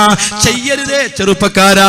ഹബീബായ മുത്തുനബിക്ക് പൊരുത്തമില്ലാത്തതാ, ഹബീബായ നബിക്ക് ഇഷ്ടമില്ലാത്തതാ. എല്ലാ നല്ല കാര്യങ്ങളും നമ്മൾ ചെയ്യേണ്ടത് വലത്തെ കൈ കൊണ്ടാണ്. ബാത്റൂമിൽ മാത്രമാണ് അല്ലാഹുവിന്റെ റസൂല് ഇടത്തെ കൈ ഉപയോഗപ്പെടുത്തിയിരുന്നത്. അതേ ബാത്റൂമിൽ ഉപയോഗിക്കുന്ന കൈ കൊണ്ടാണ് മറ്റൊരാളെ സൽക്കരിക്കേണ്ടത്, അതുകൊണ്ടാണ് ഒരാൾക്ക് ഭക്ഷണം കോരിയിട്ട് കൊടുക്കേണ്ടത്, അതുകൊണ്ടാണ് ഒരാൾക്ക് ഒരു സാധനം സൽക്കരിക്കേണ്ടത്. എന്തുമാത്രം മോശപ്പെട്ട കാര്യങ്ങളാ. ഹബീബായ മുത്ത് റസൂൽ എല്ലാ വിഷയത്തിലും വലത്തേനെ മുന്തിക്കലാണ് ഇഷ്ടപ്പെട്ടിരുന്നത്. ആ സ്വഭാവമുള്ളവരാവണം. ഞാൻ ചോദിക്കുന്നു, ഹബീബായ റസൂലുള്ളാഹിന്റെ സുന്നത്ത് എന്തിനാ നമ്മൾ ഇങ്ങനെ തിരസ്കരിക്കുന്നത്? സുന്നത്തിനെ എന്തിനാ നാം ഇങ്ങനെ എതിർക്കുന്നത്? സുന്നത്തിനോട് നാം എന്തിനാ ഇങ്ങനെ പുച്ഛം കാണിക്കുന്നത്? ഒരു സുന്നത്ത് ഒരാൾ നിസാരപ്പെടുത്തിയാല് അത് കാരണമായിട്ട് അവന്റെ ആഖിബത്ത് മോശമായി മരിക്കാനുള്ള സാധ്യതയുണ്ടെന്ന് ഇമാം ഫഖ്റുദ്ദീൻ റാസി തങ്ങൾ രേഖപ്പെടുത്തിയത് കാണാൻ പറ്റുന്നതാണ്. ഞാൻ നീട്ടി പറയുന്നില്ല. അതുകൊണ്ട് എന്റെ പ്രിയപ്പെട്ട മുസ്ലിം സഹോദരന്മാരോട് ഓരോ നല്ല കാര്യങ്ങൾ ഒക്കെ വലത്തെ കൈകൊണ്ട് ചെയ്യണം. വെള്ളം കുടിക്കുമ്പോൾ നമ്മൾ വലത്തെ കൈകൊണ്ട് കുടിക്കണം. എന്തുകൊണ്ട് എന്ന് നാം ഇടത്തെ കൈകൊണ്ട് കുടിക്കുന്നു? എന്തിനാ നീ ഇടത്തെ കൈകൊണ്ട് വലത്തെ കൈകൊണ്ടെന്ന് താങ്ങുന്നത്? അതുകൊണ്ട് ആ കറാഹത്ത് പോകുമെന്ന് കരുതണ്ട, അതിന്റെ ഫലം കിട്ടുമെന്ന് കരുതണ്ട.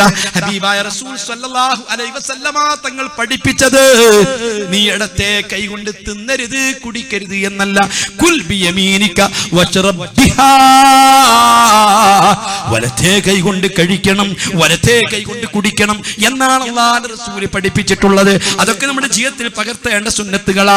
റസൂലുള്ളാഹിനെ നാം ഉൾക്കൊള്ളേണ്ടതാ, റസൂലുള്ളാഹിനെ നാം ഫോളോ ചെയ്യേണ്ടതാ. ഇരിക്കട്ടെ, ഞാൻ പറഞ്ഞു അബൂ ഹനീഫ റളിയല്ലാഹു അൻഹു ഭവ്യതയോടെ വലത്തെ ഭാഗം വെച്ചു കൊടുക്കുകയാ. അപ്പോഴും ബഹുമാനപ്പെട്ടവർക്ക് ഒരു പവർ വന്നില്ല. എനിക്കാണോ പഠിപ്പിക്കുന്നത്, എന്നോടാണോ ഉപദേശിക്കുന്നത്, എന്നെയാണോ പറഞ്ഞു നന്നാക്കുന്നത് എന്ന് ചിന്തിച്ചില്ല. വൽ മുശ്കിലു ഖബൂലുഹാ, ഉപദേശിക്കൽ എന്തൊരെളുപ്പമാണ്, വഅദ് പറയൽ എന്തൊരെളുപ്പമാണ്, വഅദ് പറയാൻ എന്തൊരെളുപ്പമുള്ള കാര്യമാണ്, ഉൾക്കൊള്ളാൻ എന്തൊരു പ്രയാസമാണ്. അബൂ ഹനീഫ തങ്ങൾ വീണ്ടും ഇങ്ങനെ ഇരിക്കുകയാണ്. അതാ മുണ്ടനം മുടി ഇങ്ങനെ മുണ്ടനം ചെയ്തു തുടങ്ങുകയാണ്. ആ സമയത്ത് വീണ്ടും ഈ മുസയ്യിന്റെ ഗർജനം, ഓ മനുഷ്യ, നിങ്ങൾ ഇബാദത്തല്ലേ തഹല്ലുലാകുന്നത്? ഒരു ഇബാദത്തിന് തഹല്ലുലാകുന്ന കാര്യമല്ലേ ആ നിലക്കല്ലേ നിങ്ങൾ മുടി മുറിക്കുന്നത്? അല്ലാ, ഇബാദത്തിന് തഹല്ലുലായിട്ട് മുടി മുറിക്കുമ്പോ തക്ബീർ ചൊല്ലണ്ടേ മനുഷ്യ? നിങ്ങൾ ഇങ്ങനെ മിണ്ടാതിരിക്കുകയാണോ? അബൂ ഹനീഫ റളിയല്ലാഹു അൻഹു തങ്ങളുടെ സ്ഥാനത്ത് ഞാനും നിങ്ങളുമാണെങ്കിലോ എന്താ പറയാ? നിനക്ക് മര്യാദയ്ക്ക് മുടി മുറിച്ചാ പോരെ, കാശ് എന്നിട്ടല്ലേ മുറിക്കാൻ പോകുന്നത്? ബഹുമാനപ്പെട്ട അബൂ ഹനീഫ തങ്ങളെ അല്ലാഹു അക്ബർ, അല്ലാഹു അക്ബർ തക്ബീർ ചൊല്ലുകയാ. തീരുന്നത് വരെ തക്ബീർ ചൊല്ലുകയാ. മുടിയൊക്കെ കഴിഞ്ഞിട്ട് നല്ല സന്തോഷിപ്പിക്കുന്ന പ്രതിഫലവും കൊടുത്തിട്ട് ഇറങ്ങിയിട്ട് ഇങ്ങോട്ട് പോരുമ്പോ ഇയാൾ വീണ്ടും വിളിക്കുന്നു, അതല്ല മനുഷ്യ, നിങ്ങൾ ഇബാദത്ത് തഹല്ലുലായതല്ലേ, നിങ്ങൾ തഹല്ലുലിന് വേണ്ടി മുടി മുറിച്ചതല്ലേ, നിങ്ങൾക്ക് പ്രാർത്ഥിക്കണ്ടേ? പ്രാർത്ഥിക്കാതെ എഴുന്നേറ്റ് പോവുകയാണോ? പിൽക്കാലത്ത് ബഹുമാനപ്പെട്ട അബൂ ഹനീഫ റളിയല്ലാഹു അൻഹു തങ്ങൾ പറഞ്ഞു, 4 മസ്അല എനിക്ക് ഓർമ്മപ്പെടുത്തിയത് ഒരു മുസയ്യിനാ, എനിക്ക് ബാധ്യതയാ. ആഖിർ സമാനിലെ മക്കളെ, മുസ്ലിമീങ്ങളെ, ഈമാനുള്ളവരെ, ഞാൻ ചോദിക്കുന്നു, എനിക്ക് ഈ ചിന്തയുണ്ടോ? നമുക്ക് ഈ ചിന്തയുണ്ടോ? വൽ മുശ്കിലു ഖബൂലുഹാ ഖദ് അസ്മഅത ഇന്നാദൈത ഹയ്യ വലാകിൻ ലാ ഹയാത ലിമൻ തുനാദി വലാ അലൗ നാറൻ നഫഖത ബിഹാ അളാഅത് വലാകിൻ അൻത തൻഫഖു ഫിർറമാദി. ജീവനുള്ളവരെ വിളിക്കണം, ജീവുള്ളവരെ വിളിച്ചാലേ കേൾക്കുകയുള്ളൂ. അല്ലാ, നല്ല തീപ്പൊരിയുള്ള സ്ഥലത്ത് കനലുള്ള അടുപ്പില് നീ ഒന്ന് ഊതിയാൽ ആ തീ ഇങ്ങനെ കത്തിപ്പിടിക്കുന്നതാണ്, അത് കത്തിപ്പടരുന്നതാണ്. അതേ സമയത്ത്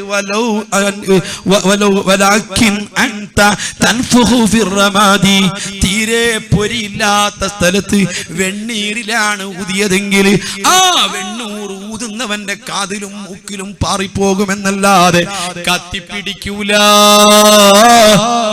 ഈമാനിന്റെ പൊരിയുള്ളവരോട്, ഈമാന്റെ ശകലം പൊരിയെങ്കിലും നിങ്ങളെ കൽബിലുണ്ടെങ്കിൽ അത്തരം ആളുകളോട് വഅദ് പറഞ്ഞാല്, അത്തരം ആളുകളോട് ഉപദേശിച്ചാല് അവരിൽ അത് കത്തിപ്പിടിക്കുന്നതാ, ഹിദായത്തിന്റെ വെളിച്ചം പകരുന്നതാ. അതേ സമയത്ത് തീരെ പൊരിയില്ലെങ്കിലോ, അണുമണി തൂക്കം ഈമാന്റെ കെണികയില്ലെങ്കിലോ അവരോട് വഅദ് പറയുമ്പോ പറയുന്നവന്റെ കണ്ണിലേക്കും മൂക്കിലേക്കും അത് തിരിച്ചടിക്കുന്നതാ. മുസ്ലിമീങ്ങളെ, ഞാൻ തുടങ്ങി വെച്ചത് എന്താണെന്നറിയോ? അള്ളാഹുവിന്റെ സ്വർഗം എത്ര വിലപിടിപ്പുള്ളതാ. ഈ വിലപിടിപ്പുള്ള സ്വർഗത്തിന് വേണ്ടിയിട്ട് എന്തെങ്കിലും ഒരു ത്യാഗം തന്റെ ജീവിതത്തിൽ ചെയ്തതായിട്ട് പറയാനുണ്ടോ? എനിക്ക് പറയാനുണ്ടോ? നിങ്ങൾക്ക് പറയാനുണ്ടോ? നമുക്ക് എന്ത് ത്യാഗമാണ് ഇവിടെ വന്നത്? കാലച്ചെറുപ്പത്തിൽ 7 വയസ്സ് മുതൽക്ക് നിസ്കരിച്ചു തുടങ്ങിയവരുണ്ട്. പ്രായപൂർത്തിയെത്തിയ ശേഷം കൃത്യമായിട്ട് നിസ്കാരം നിലനിർത്തിയവരുണ്ട്. റമദാൻ മാസം മൊത്തം നോമ്പെടുത്തവരുണ്ട്. ദാനധർമ്മങ്ങൾ ചെയ്തവരുണ്ട്. പഠിച്ചവരുണ്ട്, പഠിപ്പിച്ചവരുണ്ട്. 10,000-കണക്കിന് സ്റ്റേജുകൾ ഇതുപോലെ പ്രഭാഷണം നടത്തിയതുണ്ട്. എത്രയോ കാലമായി ദർസ് നടത്തിയിട്ടുണ്ട്. പക്ഷേ ഞാൻ ചോദിക്കുന്നു, നാം പഠിച്ചതിലെവിടെയാ നമുക്ക് ത്യാഗമുള്ളത്? പഠിപ്പിച്ചതിലെവിടെയാ നമുക്ക് ത്യാഗമുള്ളത്? നിസ്കരിച്ചതിലെവിടെയാ നമുക്ക് ത്യാഗമുള്ളത്? നോമ്പെടുത്തതിലെവിടെയാ നമുക്ക് ത്യാഗമുള്ളത്? ത്യാഗത്തോടു കൂടി പടച്ച റബ്ബിന്റെ പൊരുത്തത്തിന് വേണ്ടിയിട്ട് ത്യാഗത്തോടു കൂടിയിട്ട് എന്താ നമ്മൾ ചെയ്തത്? ഒരു തലവേദന വന്ന അന്ന് നമ്മൾ നിസ്കാരത്തിന് പള്ളിയിൽ പോയിട്ടില്ല. ഒരു ചെറിയ വേദന വന്നപ്പോൾ അന്ന് സുന്നത്ത് നിസ്കാരം നമ്മൾ നിസ്കരിച്ചിട്ടില്ല. വയറുന്നൊരു 1-2 തവണ കൂടുതലായിട്ട് വയറ്റെന്ന് പോയപ്പോ അന്നത്തെ ദിവസം നോമ്പെടുത്തിട്ടില്ല. അന്ന് നമ്മൾ തറാവീഹിന് പോയിട്ടില്ല.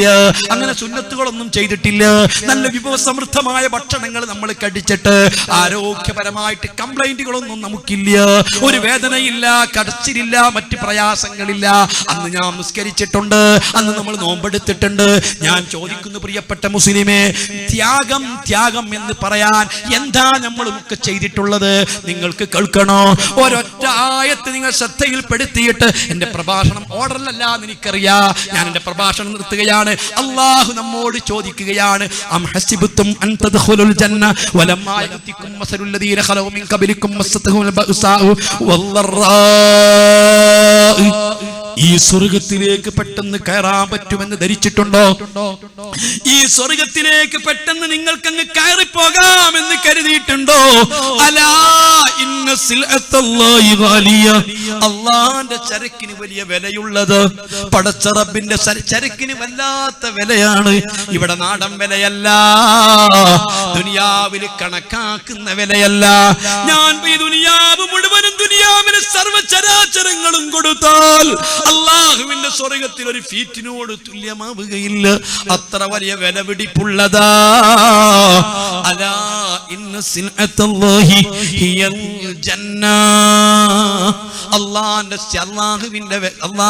ചരക്ക് എന്ന് പറയുന്നത് അത് സ്വർഗമാ.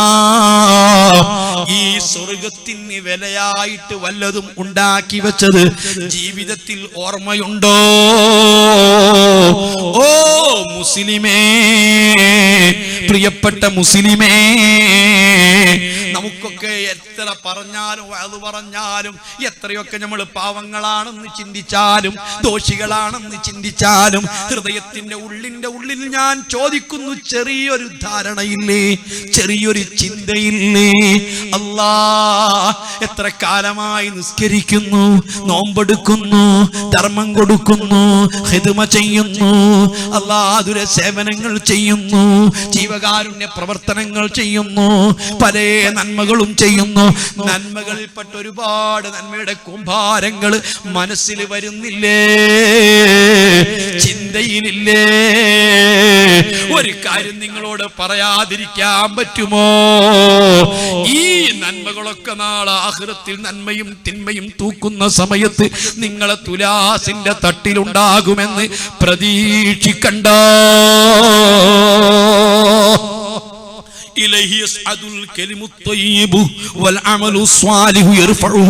നല്ല സ്വാലിഹായ അമല് മാത്രമേ മേൽപോട്ടുയർത്തുന്നുള്ളൂ. ഓ മുസ്ലിമീങ്ങളെ, അമലുകൾ പരിശോധിക്കുന്ന ആളുകൾ ആരാന്നറിയോ? അത് റബ്ബിന്റെ മലക്കുകളാ. മലക്കുകൾക്കൊരു പ്രത്യേകതയുണ്ട്. മലക്കുകൾക്ക് വികാരമില്ല, വിചാരമില്ല, സങ്കടമില്ല, ദയവില്ല. ഒരാളോടും മലക്കുകൾക്ക് സങ്കടം വരൂല. ഒരാളോടും മലക്കുകൾക്ക് സിമ്പലില്ല. ഒരാളോടും ദയയില്ല. റബ്ബിന്റെ മലക്കുകൾ കൃത്യമായിട്ട് കാര്യങ്ങൾ ചെയ്യുന്നവരാണ്. അതേ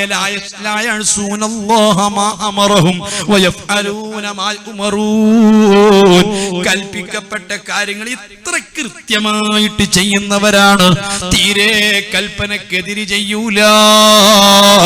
ഒരു ഉദാഹരണം നിങ്ങൾക്ക് പറഞ്ഞു തരാ. 90-95 വയസ്സ് പ്രായമുള്ള ഒരു മനുഷ്യൻ ഇവിടെ ഉണ്ട് എന്ന് കണക്ക് കൂട്ടിക്കോ. അയാള് സുബഹിന്റെ മുമ്പ് പള്ളിയിൽ വരുന്ന ആളാ. അയാൾക്ക് ശരിക്ക് നിൽക്കാൻ പറ്റൂല. ഇങ്ങനെ കുനിഞ്ഞുകൊണ്ട് നടന്നിട്ട് വളരെ കഷ്ടപ്പെട്ട് പള്ളിയിൽ വരുന്ന ഒരു മനുഷ്യനാണ്. അയാള് സുബഹിന്റെ മുമ്പ് പള്ളിയിൽ വന്നിങ്ങനെ നിസ്കരിക്കുകയാണ്. കുനിഞ്ഞാണ് അയാള് നിൽക്കുന്നത്. അദ്ദേഹം നിസ്കരിക്കാൻ തുടങ്ങുമ്പോൾ തന്നെ കണ്ണുനീരാണ്. അത്ര ഭക്തിയോടുകൂടിയുള്ള നിസ്കാരമാണ്. ആരും കണ്ടാൽ തോന്നിപ്പോല്ലാത്ത ഇഖ്ലാസുള്ള മനുഷ്യനാണ്. തർക്കമില്ല. അങ്ങനത്തെ ഒരു മനുഷ്യൻ ഈ പള്ളിയിൽ ഇങ്ങനെ പൊട്ടിക്കരഞ്ഞ് നിസ്കരിക്കുകയാണ്. നിസ്കരിക്കുന്ന സമയത്ത് അദ്ദേഹത്തെ തുണിക്ക് ചെറിയൊരു ഓട്ടയുണ്ട്. ഔറത്ത് കാണുന്ന വിധത്തിൽ അതേ നിസ്കാരത്തിന്റെ ഷർത്ത് ഒക്കാത്ത രൂപത്തിൽ ഓട്ട അദ്ദേഹത്തിന്റെ തുണിയിലുണ്ടെങ്കിൽ നമ്മൾ ചിന്തിക്കും പാവമല്ലേ, ഒരു പാവപ്പെട്ട മനുഷ്യനല്ലേ, 95 വയസ്സ് പ്രായമുള്ള ആളല്ലേ, അയാളെ നിസ്കാരം നമുക്കങ്ങ് പരിഗണിക്കാം. റബ്ബിന്റെ മലക്ക് പരിഗണിക്കൂല. ഒരാളോടും മലക്കുകൾക്ക് സങ്കടം തോന്നൂല. ഒരാളോടും മലക്കുകൾക്ക് ദയവ് തോന്നൂല. കൽപ്പിച്ചത് കൃത്യമായിട്ട് ചെയ്യുന്നവരാ. അതേ നമ്മൾ ചെയ്യുന്ന അമലുകളിൽ വല്ല പുഴുക്കുത്തുകളുണ്ടോ, ന്യൂനതകളുണ്ടോ, എന്തെങ്കിലും കുറവുകളുണ്ടോ എന്ന് പരിശോധിക്കുന്നത് മലക്കുകളാണ്. മക്കളെ, ഒരൊറ്റ നിസ്കാരം കുറ്റമറ്റ നിസ്കാരമാണെന്ന് പ്രതീക്ഷയുള്ള ആളുകൾ കൂട്ടത്തിലുണ്ടോ? എന്നെ സംബന്ധിച്ചിടത്തോളം എന്റെ നിസ്കാരം എനിക്ക് പ്രതീക്ഷയില്ല. എന്റെ പ്രസംഗം എനിക്ക് പ്രതീക്ഷയില്ല. എന്റെ നോമ്പുകൾ പ്രതീക്ഷയില്ല. 13 വയസ്സ് മുതൽ കഴിവ് പഠിക്കാൻ വേണ്ടി പോയി 10-19 വയസ്സ് വരെ ഇൽമ പഠിച്ച് അന്ന് മുതൽ 10-26 കൊല്ലമായിട്ട് ഇങ്ങനെ ഖിദ്മ ചെയ്തുകൊണ്ടിരിക്കുന്നു. പക്ഷേ ഇതൊക്കെ എന്റെ നന്മയും തിന്മയും തൂക്കുന്ന സമയത്ത് എന്റെ നന്മയുടെ തട്ടിലുണ്ടാകുമെന്ന് എനിക്കൊരു പ്രതീക്ഷയുമില്ല. എന്തേ സൽക്കർമ്മങ്ങൾ പറ്റു നോക്കുന്നത്, അതിന്റെ കുറ്റവും കുറവും പരിശോധിക്കുന്നത് റബ്ബിന്റെ മലക്കുകളാ. എന്തെങ്കിലും ഒരു പുഴുക്കുത്ത് കണ്ടാൽ, എന്തെങ്കിലും ഒരു ന്യൂനത കണ്ടാൽ ആ അമല് മേൽപോട്ടുയർത്തൂല.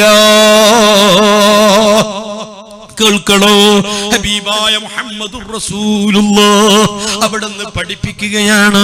ബഹുമാനപ്പെട്ട അബ്ദുല്ലാഹ് ഇബ്നു മസ്ഊദ് റളിയല്ലാഹു അൻഹു മദീനത്ത് പള്ളിയിൽ എഴുന്നേറ്റ് നിന്നാൽ ആരും പിന്നെ പോകലില്ല.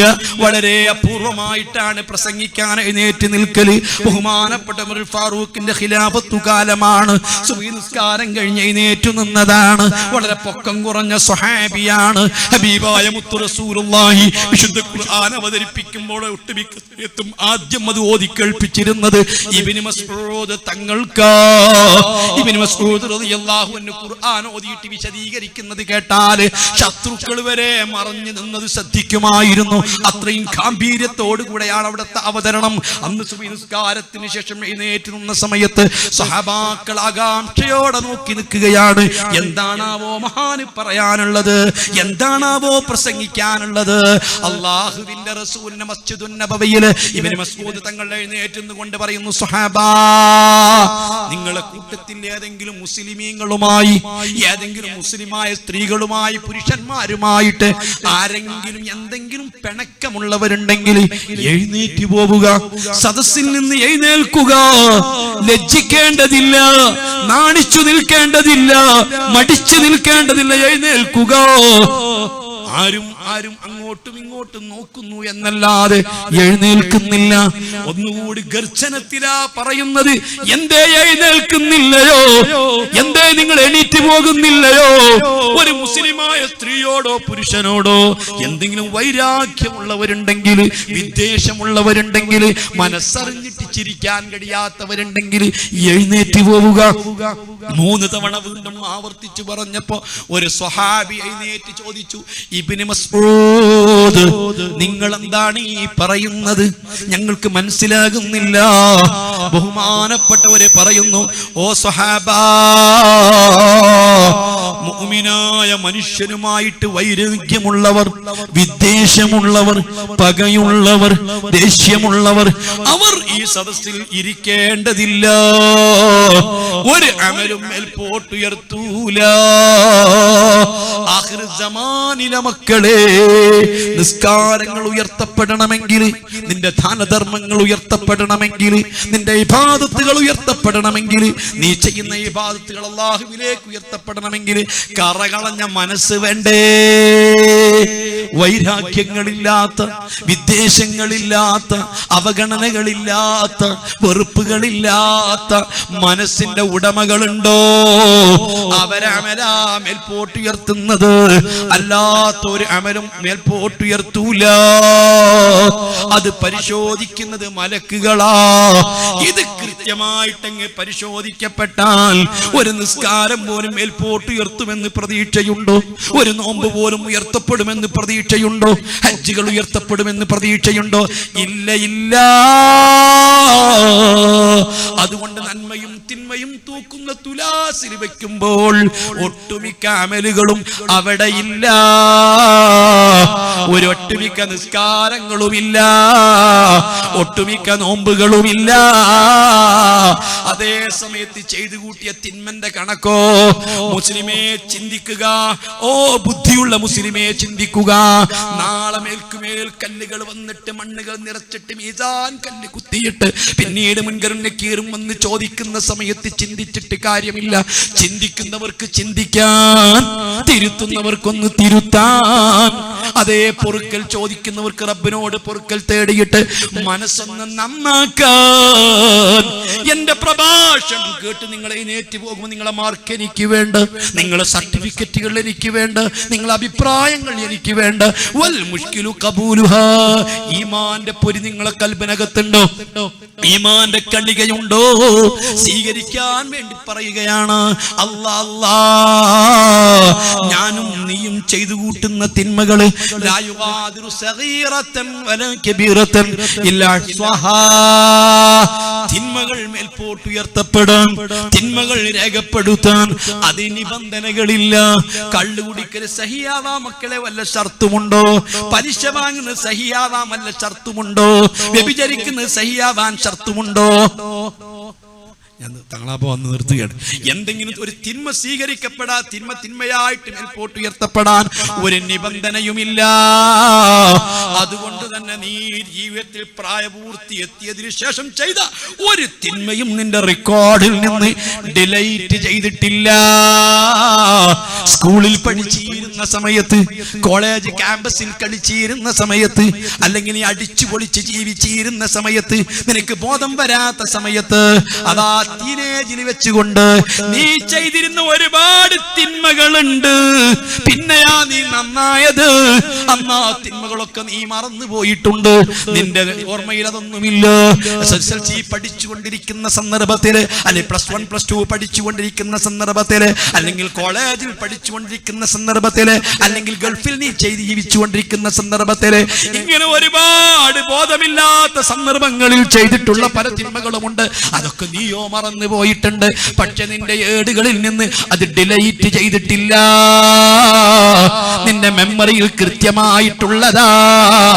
ഒരു തിന്മയും ഒഴിഞ്ഞു പോയിട്ടില്ല. ഈ തിന്മകളുടെ കൂമ്പാരങ്ങൾ തട്ടിലുണ്ട്. നന്മകളാണെങ്കിൽ പലതുമില്ല. ഈ നിലക്ക് നന്മയും തിന്മയും തൂക്കുമ്പോ മോനെ, മുട്ടുവരയ്ക്കാത്തവരില്ല, കരയാത്തവരില്ല. സർവാളുകളും പെടയുകയാ. ആരുമാരെയും ചിന്തിക്കാതെ അതാ മുട്ടിൻകാലിങ്ങനെ വിറവിറച്ചിട്ട് പൊട്ടിക്കരയുമ്പോഴാ അപ്പുറത്ത് കത്തിയാളുന്ന നരകമാ, റബ്ബിന്റെ സിംഹാസനമാ, നന്മയും തിന്മയും തൂക്കപ്പെടുന്നതാ. അതേ, തീർത്തും ഡിജിറ്റൽ സംവിധാനങ്ങളാ അനൗൺസ് ചെയ്യപ്പെടുകയാ. മൻ കമൻ യഅമൽ മിസ്ഖദ ഫമൻ ഖഫത് മവാബമൻ ഖവബം സഖലത് മവാസീനു ഫഹുവ ഫീ ശത്തിർ റാദിയാ. അണുമണി തൂക്കം നന്മയൊന്ന് കൂടുതലായാൽ എന്തൊരു സുഖമാ. അതേ, 500 വാഴ കൃഷി ചെയ്ത് ഒരു കൊല്ലം അധ്വാനം ചെയ്ത് വളം ചേർത്ത് വാഴക്കൊല വെട്ടി, ആ വാഴക്കൊല വെട്ടിയിട്ട് നല്ല വാഹനത്തിൽ കയറ്റി അത് മാർക്കറ്റിൽ കൊണ്ടുപോയി. അതാ മാർക്കറ്റ് കച്ചവടക്കാരൻ ഇങ്ങനെ തൂക്കി വെക്കുമ്പോ പ്രതീക്ഷിച്ചതിനേക്കാൾ കൊലക്ക് തൂക്കം കൂടുതലാ. അറിയാതെ ചുണ്ടുകൾ ചിരിച്ചു പോയില്ലേ? സന്തോഷം പ്രകടമായില്ലേ? ഇതാ കഠിനാധ്വാനം ചെയ്തുണ്ടാക്കിയ കൃഷിയുടെ പച്ചക്കറി ഇങ്ങനെ തൂക്കുന്ന സമയത്ത് അറിയാതെ പൊലിമ പറഞ്ഞു തുടങ്ങിയില്ലേ? അതേ സമയത്ത് ഫമൻ ഖഫ്ഫത് മവാസീനുഹു ഫഹുവ ഉമ്മുഹു ഹാവിയ. നന്മയും തിന്മയും ഈ നിലക്ക് ഇങ്ങനെ തൂക്കപ്പെടുമ്പോൾ, പല നന്മകളും കാണാതിരിക്കുമ്പോൾ, തിന്മകളൊക്കെയും വ്യക്തമായിട്ട് തൂങ്ങുമ്പോൾ, അണുമണി തൂക്കം തിന്മ കൂടുതലായാൽ അനൗൺസ്മെന്റ് വന്നുപോയി. മക്കളെ, നിന്റെ അപ്പുറത്തും ഇപ്പുറത്തും രണ്ടാളുകളുണ്ട്. അതാരാണെന്നറിയോ? സുബ്ഹാനല്ലാഹ്. അതേ, നിനക്ക് പ്രായപൂർത്തി എത്തിയ അന്ന് മുതൽ നിന്റെ പാറാവുകാരായി പടച്ച റബ്ബ് കൂടെ നിർത്തിയിട്ടുള്ള ഈ 2 പോലീസുകാര് നിന്റെ കൂടെയുണ്ട്. അവര് നിന്നെ വിട്ടു പിരിഞ്ഞിട്ടില്ല. നിന്റെ ഖബറിന്റെ അടുത്തുണ്ട്. അതിനുശേഷം നിന്നെ മനുഷ്യരയിലേക്ക് കൊണ്ടുപോകുമ്പോ അവര് നിന്റെ കൂടെയുണ്ട്. നിന്റെ നന്മയും തിന്മയും തൂക്കുന്ന സമയത്ത് ഈ പോലീസുകാർ കൂടെയുണ്ട്. ഒരു കുറ്റവാളിയെ പിടിച്ചു കൊണ്ടുപോയാൽ തെളിവെടുപ്പിന് കൊണ്ടുവരുമ്പോൾ അവർ കൂടെയുണ്ട്. കോടതിയിൽ ഹാജരാക്കുന്ന സമയത്ത് കൂടെയുണ്ട്. റിമാൻഡിലാക്കുന്ന സമയത്ത് കൂടെയുണ്ട്. എല്ലാ സമയത്തും ആ കുറ്റവാളിന്റെ കൂടെ ഈ പോലീസുകാരുണ്ട്. അവസാനം കേസ് വിധി പറഞ്ഞിട്ട് അങ്ങ് കണ്ണൂർ സെൻട്രൽ ജയിലിൽ കൊണ്ടുപോയി നിന്നെ തള്ളുന്നത് വരെ അതുവരെ ഈ പോലീസുകാർ നിന്റെ കൂടെയുണ്ട്. ഇതേപോലെ റഖീബ് അതീദ് എന്ന 2 മലക്കുകള് അവർ നിന്റെ കൂടെയുണ്ട്. നിന്റെ നന്മയും തിന്മയും തൂക്കുമ്പോ അണുമണി തൂക്കം തിന്മ അങ്ങ് കൂടുതലായി പോയി, തിന്മ കൂടുതലായി പോയി. അപ്പോഴേക്ക് അനൗൺസ്മെന്റ് വന്നുപോയി, ശഖിയ ഫുലാൻ വഫുലാൻ പരാജയപ്പെട്ടു എന്ന് കമ്പ്യൂട്ടർ സിസ്റ്റം അനുസരിച്ച് വിളിച്ചു പറയപ്പെട്ടാൽ പറയുമ്പോഴേക്ക് മോനെ മനസ്സിലാക്കുന്നത് നല്ലതാ. ഈ 2 കൈകൾ പരസ്പരം ബന്ധിപ്പിച്ച് അതാ വട്ടക്കണ്ണിയിട്ട് പോയി. ആ വട്ടക്കണ്ണിയിടിക്ക് നിന്റെ കൈകൾ കുടുക്കിയിട്ട് ആ കൈകൾ നിന്റെ താഴ്ഭാഗത്തേക്ക് വെച്ചിട്ട് ഇതാ കുരുക്ക് ചങ്ങലയിട്ട് പോയി. നിന്റെ തല പിന്നീട് താഴ്ത്താൻ കഴിയില്ല, നിനക്ക് ഭൂമിയിലേക്ക് നോക്കാൻ കഴിയില്ല. ആ നിനക്ക് നിന്റെ കഴുത്തിൽ കഴുത്തിൽ കുരുക്കിട്ടിട്ട് നിന്നെ മാറ്റി നിർത്തിപ്പോയി. എപ്പോഴെങ്കിലും ചേളാരി ചന്തയിൽ പോയിട്ടുണ്ടോ? അല്ലെങ്കിൽ നീ എപ്പോഴും പെരുമ്പിലാവ് ചന്തയിൽ പോയിട്ടുണ്ടോ? കാലിച്ചന്തയിൽ പോയാ നിനക്ക് കാണാം കാലികൾക്കൊക്കെ വില പറഞ്ഞുറപ്പിച്ചിട്ട് അത് വില ഉറപ്പിച്ചാൽ പിന്നെ ഒന്നും രണ്ടും കാലികളെ കൂട്ടിക്കെട്ടിയിട്ട് ഒരു ഭാഗത്തേക്ക് മാറ്റി നിർത്തുന്നത് കാണാം. ഇതുപോലെ നിന്നെ മാറ്റി നിർത്തുന്നത് ഒരു ഭാഗത്തേക്ക് മാറ്റി നിർത്തുന്നത് എന്തിനാ?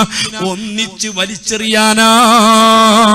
ഹബീബ് റസൂലുള്ളാഹ് എങ്ങനെയായി നിങ്ങൾ അവതരിക്കേണ്ടതെന്നറിയില്ല. കേൾക്കണോ? ആ സമയത്ത് നന്മയും തിന്മയും തൂക്കുന്ന സമയത്ത് എല്ലാ മുസ്ലിമീങ്ങളും എല്ലാ സർവാളുകളും നോക്കുന്നത് അവന്റെ നന്മയിലേക്കല്ല, തിന്മയിലേക്കല്ല, തുലാസിന്റെ നാമ്പിലേക്കല്ല.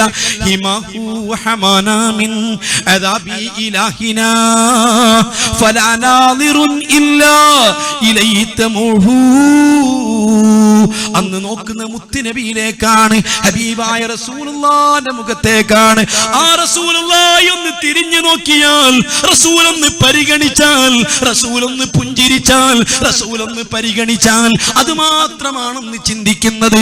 ആഖിർ സമാനിലെ മക്കളെ, ഈ നിസ്കാരങ്ങൾ നമുക്ക് പ്രതീക്ഷയില്ല, ഈ നോമ്പുകൾ നമുക്ക് പ്രതീക്ഷയില്ല, ഈ ദാനധർമ്മങ്ങൾ നമുക്ക് പ്രതീക്ഷയില്ല.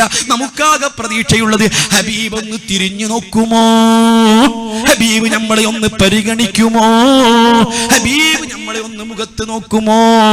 അന്നത്തെ ദിവസം ഹബീബ് ഒന്ന് തിരിഞ്ഞു നോക്കണമെങ്കിൽ, ഹബീബ് ഒന്ന് പരിഗണിക്കണമെങ്കിൽ 1,23,998 പ്രവാചകന്മാര് അതാ സുന്ദരമായിരിക്കുന്ന പ്രത്യേകം കസേരകളിൽ ഇരിക്കുമ്പോൾ രണ്ടമ്പിയാക്കളം ഇരുന്നിട്ടില്ല, രണ്ട് നബിമാര് കസേരയിൽ ഇരുന്നിട്ടില്ല, അവര് വിശ്രമിക്കുന്നില്ല.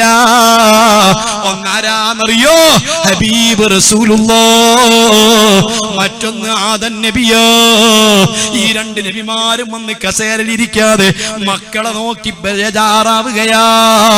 ഹബീബ് ഉമ്മത്തുകളെ പരിഗണിക്കുകയാ. അന്ന് തങ്ങളൊന്ന് തിരിഞ്ഞു നോക്കാൻ, തങ്ങളൊന്ന് പരിഗണിക്കാൻ, തങ്ങളൊന്ന് ശ്രദ്ധിക്കാൻ. ആ റസൂലുള്ളാഹിനെ വെറുപ്പിക്കരുത്, റസൂലുള്ളാഹിനെ വേദനിപ്പിക്കരുത്, റസൂലുള്ളാഹി സ്വല്ലല്ലാഹു അലൈഹി വസല്ലമ തങ്ങളെ സങ്കടപ്പെടുത്തരുത്. ആഖിർ സമാനിലെ മക്കളെ, നിന്റെ മുഖം കണ്ടാൽ, നിന്റെ താടി കണ്ടാൽ, നിന്റെ മീശ കണ്ടാൽ, നിന്റെ പാന്റ് കണ്ടാൽ, നിന്റെ ഷർട്ട് കണ്ടാൽ, നിന്റെ മുടിയുടെ കട്ടിങ് കണ്ടാൽ ഈ ഹബീബ് നിന്റെ മുഖത്ത് നോക്കുമോ? റസൂൽ നിന്നെ പരിഗണിക്കുമോ? ഇമാം ഇബ്നു ഖുസൈമ അവിടുന്ന് റിപ്പോർട്ട് ചെയ്ത ഹദീസിലില്ലേ, അല്ലാ വടിച്ച താടിയുമായിട്ടാണ് ഒരാൾ മരണപ്പെട്ട് പടച്ച റബ്ബിന്റെ മുമ്പിലേക്ക് കോടതിയിലേക്ക് കൊണ്ടുപോയതെങ്കിൽ മുത്തുനബി മുഖത്ത് നോക്കൂല. പണ്ഡിതന്മാര് ഞങ്ങളോട് വഅദ് പറഞ്ഞിരുന്നു, ആലിമീങ്ങൾക്ക് ഭക്ഷണം കൊടുത്തിരുന്നു, ആലിമീങ്ങളെ സ്നേഹിച്ചിരുന്നു, സ്വീകരിച്ചിരുന്നു. ഇതൊന്നും ഞങ്ങൾക്ക് പറഞ്ഞു തന്നില്ല. പറയരുതേ മക്കളെ, പറയരുതേ മുസ്ലിമീങ്ങളെ. ഈ നബിയെ വേദനിപ്പിക്കല്ല, ഹബീബിനെ സങ്കടപ്പെടുത്തല്ല, ഹബീബിനെ കൈയൊഴിയല്ല, ഹബീബ് പഠിപ്പിച്ച സുന്നത്ത് കുഴിച്ചു മൂടല്ല. വാരിയങ്കുന്നത്തിന്റെ മണ്ണ്, മമ്പുറം തങ്ങളെ മണ്ണ്. അന്ന് ആ വെള്ളക്കാരനോട് കഠിനാദേവഷ്ടമായിട്ട് നെഞ്ചൂക്കോടെ സമരം ചെയ്തിട്ട് അതാ ചതിയിൽ കൂടി പിടിക്കപ്പെട്ട വാരിയങ്കുന്നത്തെ ഹബീബായ മുത്തുനബിയുടെ റൗളയിൽ കൊണ്ടുപോകാൻ അവസരം തരാമെന്ന് പറഞ്ഞുകൊണ്ട് പിടിക്കപ്പെട്ട വാരിയങ്കുന്നത്തിന് അതാ കഴുത്തിൽ കഥാ കൈക്ക് ചങ്ങല വെച്ചുകൊണ്ട് കഴുമരത്തിലേക്ക് കൊണ്ടുപോകുന്ന സമയത്ത് വാരിയങ്കുന്നത്ത് കുഞ്ഞഹമ്മദാജി പറഞ്ഞത്, അതുപോലെ നമ്മുടെ നേരെ ദേശാഭിമാനികളായ സഹോദരന്മാര് പറഞ്ഞത്, നെഞ്ചൂക്കോട് കൂടി പറഞ്ഞത്, വെടിയുതിർത്തോളൂ ഞങ്ങൾക്ക് വിരോധമില്ല, വെട്ടിക്കൊന്നോളൂ ഞങ്ങൾക്ക് വിരോധമില്ല, ഇരുമ്പിന്റെ ആണികളുള്ള ഇരുമ്പിന്റെ ആണികൾ നിറഞ്ഞ ഈ ചട്ടികൾ ഞങ്ങളെ തലയിലേക്ക് നിങ്ങൾ കുത്തിയിറക്കിക്കോളൂ, വിരോധമില്ല. പക്ഷേ ഹബീബായ മുത്തുനബിന്റെ സുന്നത്താകുന്ന താടി വെടിക്കാൻ ഞങ്ങളോട് പറയരുത്. ഇത് പറഞ്ഞ വാരിയങ്കുന്നത്ത് പൊട്ടിക്കരഞ്ഞതെങ്കിൽ, ഇത് പറഞ്ഞുകൊണ്ടാ ദേശാഭിമാനികൾ പൊട്ടിക്കരഞ്ഞതെങ്കിൽ, രക്തസാക്ഷിത്വം വരിച്ചെങ്കിൽ, പ്രിയപ്പെട്ട മുസ്ലിമേ, എനിക്കും നിനക്കും എന്തവകാശമുണ്ട്? ഭാഗത്ത് ഈ ഹബീബ് നമ്മെ പരിഗണിക്കുമോ? ഈ ഹബീബ് മുഖത്ത് നോക്കുമോ? അല്ലാഹുവിന്റെ റസൂൽ പഠിപ്പിച്ച സുന്നത്തുകളും ശൈലികളും എല്ലാം കാറ്റിൽ പറത്തിയിട്ട്, എല്ലാ വേഷവിധാനങ്ങളും കാറ്റിൽ പറത്തിയിട്ട്, എല്ലാ പരിഷ്കാരങ്ങളെയും പിന്നാലെ പോയിട്ട് സർവ്വത്വ നിവാസങ്ങളും വൃത്തികേടുകളും അത് നമ്മൾ റോൾ മോഡലുകളായിട്ട് സ്വീകരിച്ച് നമ്മൾ വാരിപ്പുണർന്നിട്ട് ഹബീബായ റസൂലുള്ളാഹിന്റെ മേൽ സ്വലാത്തും സലാമും ചൊല്ലിയാൽ തങ്ങൾ മുഖത്ത് നോക്കുമോ? തങ്ങൾ നമ്മെ പരിഗണിക്കുമോ? നമുക്ക് രക്ഷപ്പെടാൻ വകുപ്പുണ്ടോ? ഈ സ്വർഗത്തിന് വേണ്ടി വേറെ വല്ലതും ചെയ്തതായി നിങ്ങളെ ഓർമ്മയിലുണ്ടോ? അല്ലാഹു നമ്മയൊക്കെ രക്ഷപ്പെടുത്തി തരട്ടെ, കബൂലാക്കട്ടെ. ഹബീബായ മുത്തുനബിയുടെ മദദ് ലഭിക്കുന്ന, തങ്ങൾ പരിഗണിക്കുന്ന, തങ്ങൾ ഇഷ്ടപ്പെടുന്ന, തങ്ങൾ ഏറ്റെടുക്കുന്ന, തങ്ങൾ കബൂൽ ചെയ്യുന്ന മുത്തഖീങ്ങളിൽ, മുഅ്മിനീങ്ങളിൽ, ആശിഖീങ്ങളിൽ അല്ലാഹ് നമ്മെ ഉൾപ്പെടുത്തി തരട്ടെ, ഉൾപ്പെടുത്തണേ അല്ലാഹ്. അസ്സലാത്തു വസ്സലാമു അലൈക യാ സയ്യിദനാ യാ റസൂലല്ലാഹ്. അവിടുന്ന് ഞങ്ങളെ ഒന്ന് പരിഗണിക്കണേ യാ റസൂലല്ലാഹ്. ഞങ്ങളെ ഒന്ന് ഏറ്റെടുക്കണേ യാ റസൂലല്ലാഹ്. അവിടുത്തെ ശഫാഅത്ത് ഞങ്ങൾക്ക് നൽകണേ യാ റസൂലല്ലാഹ്.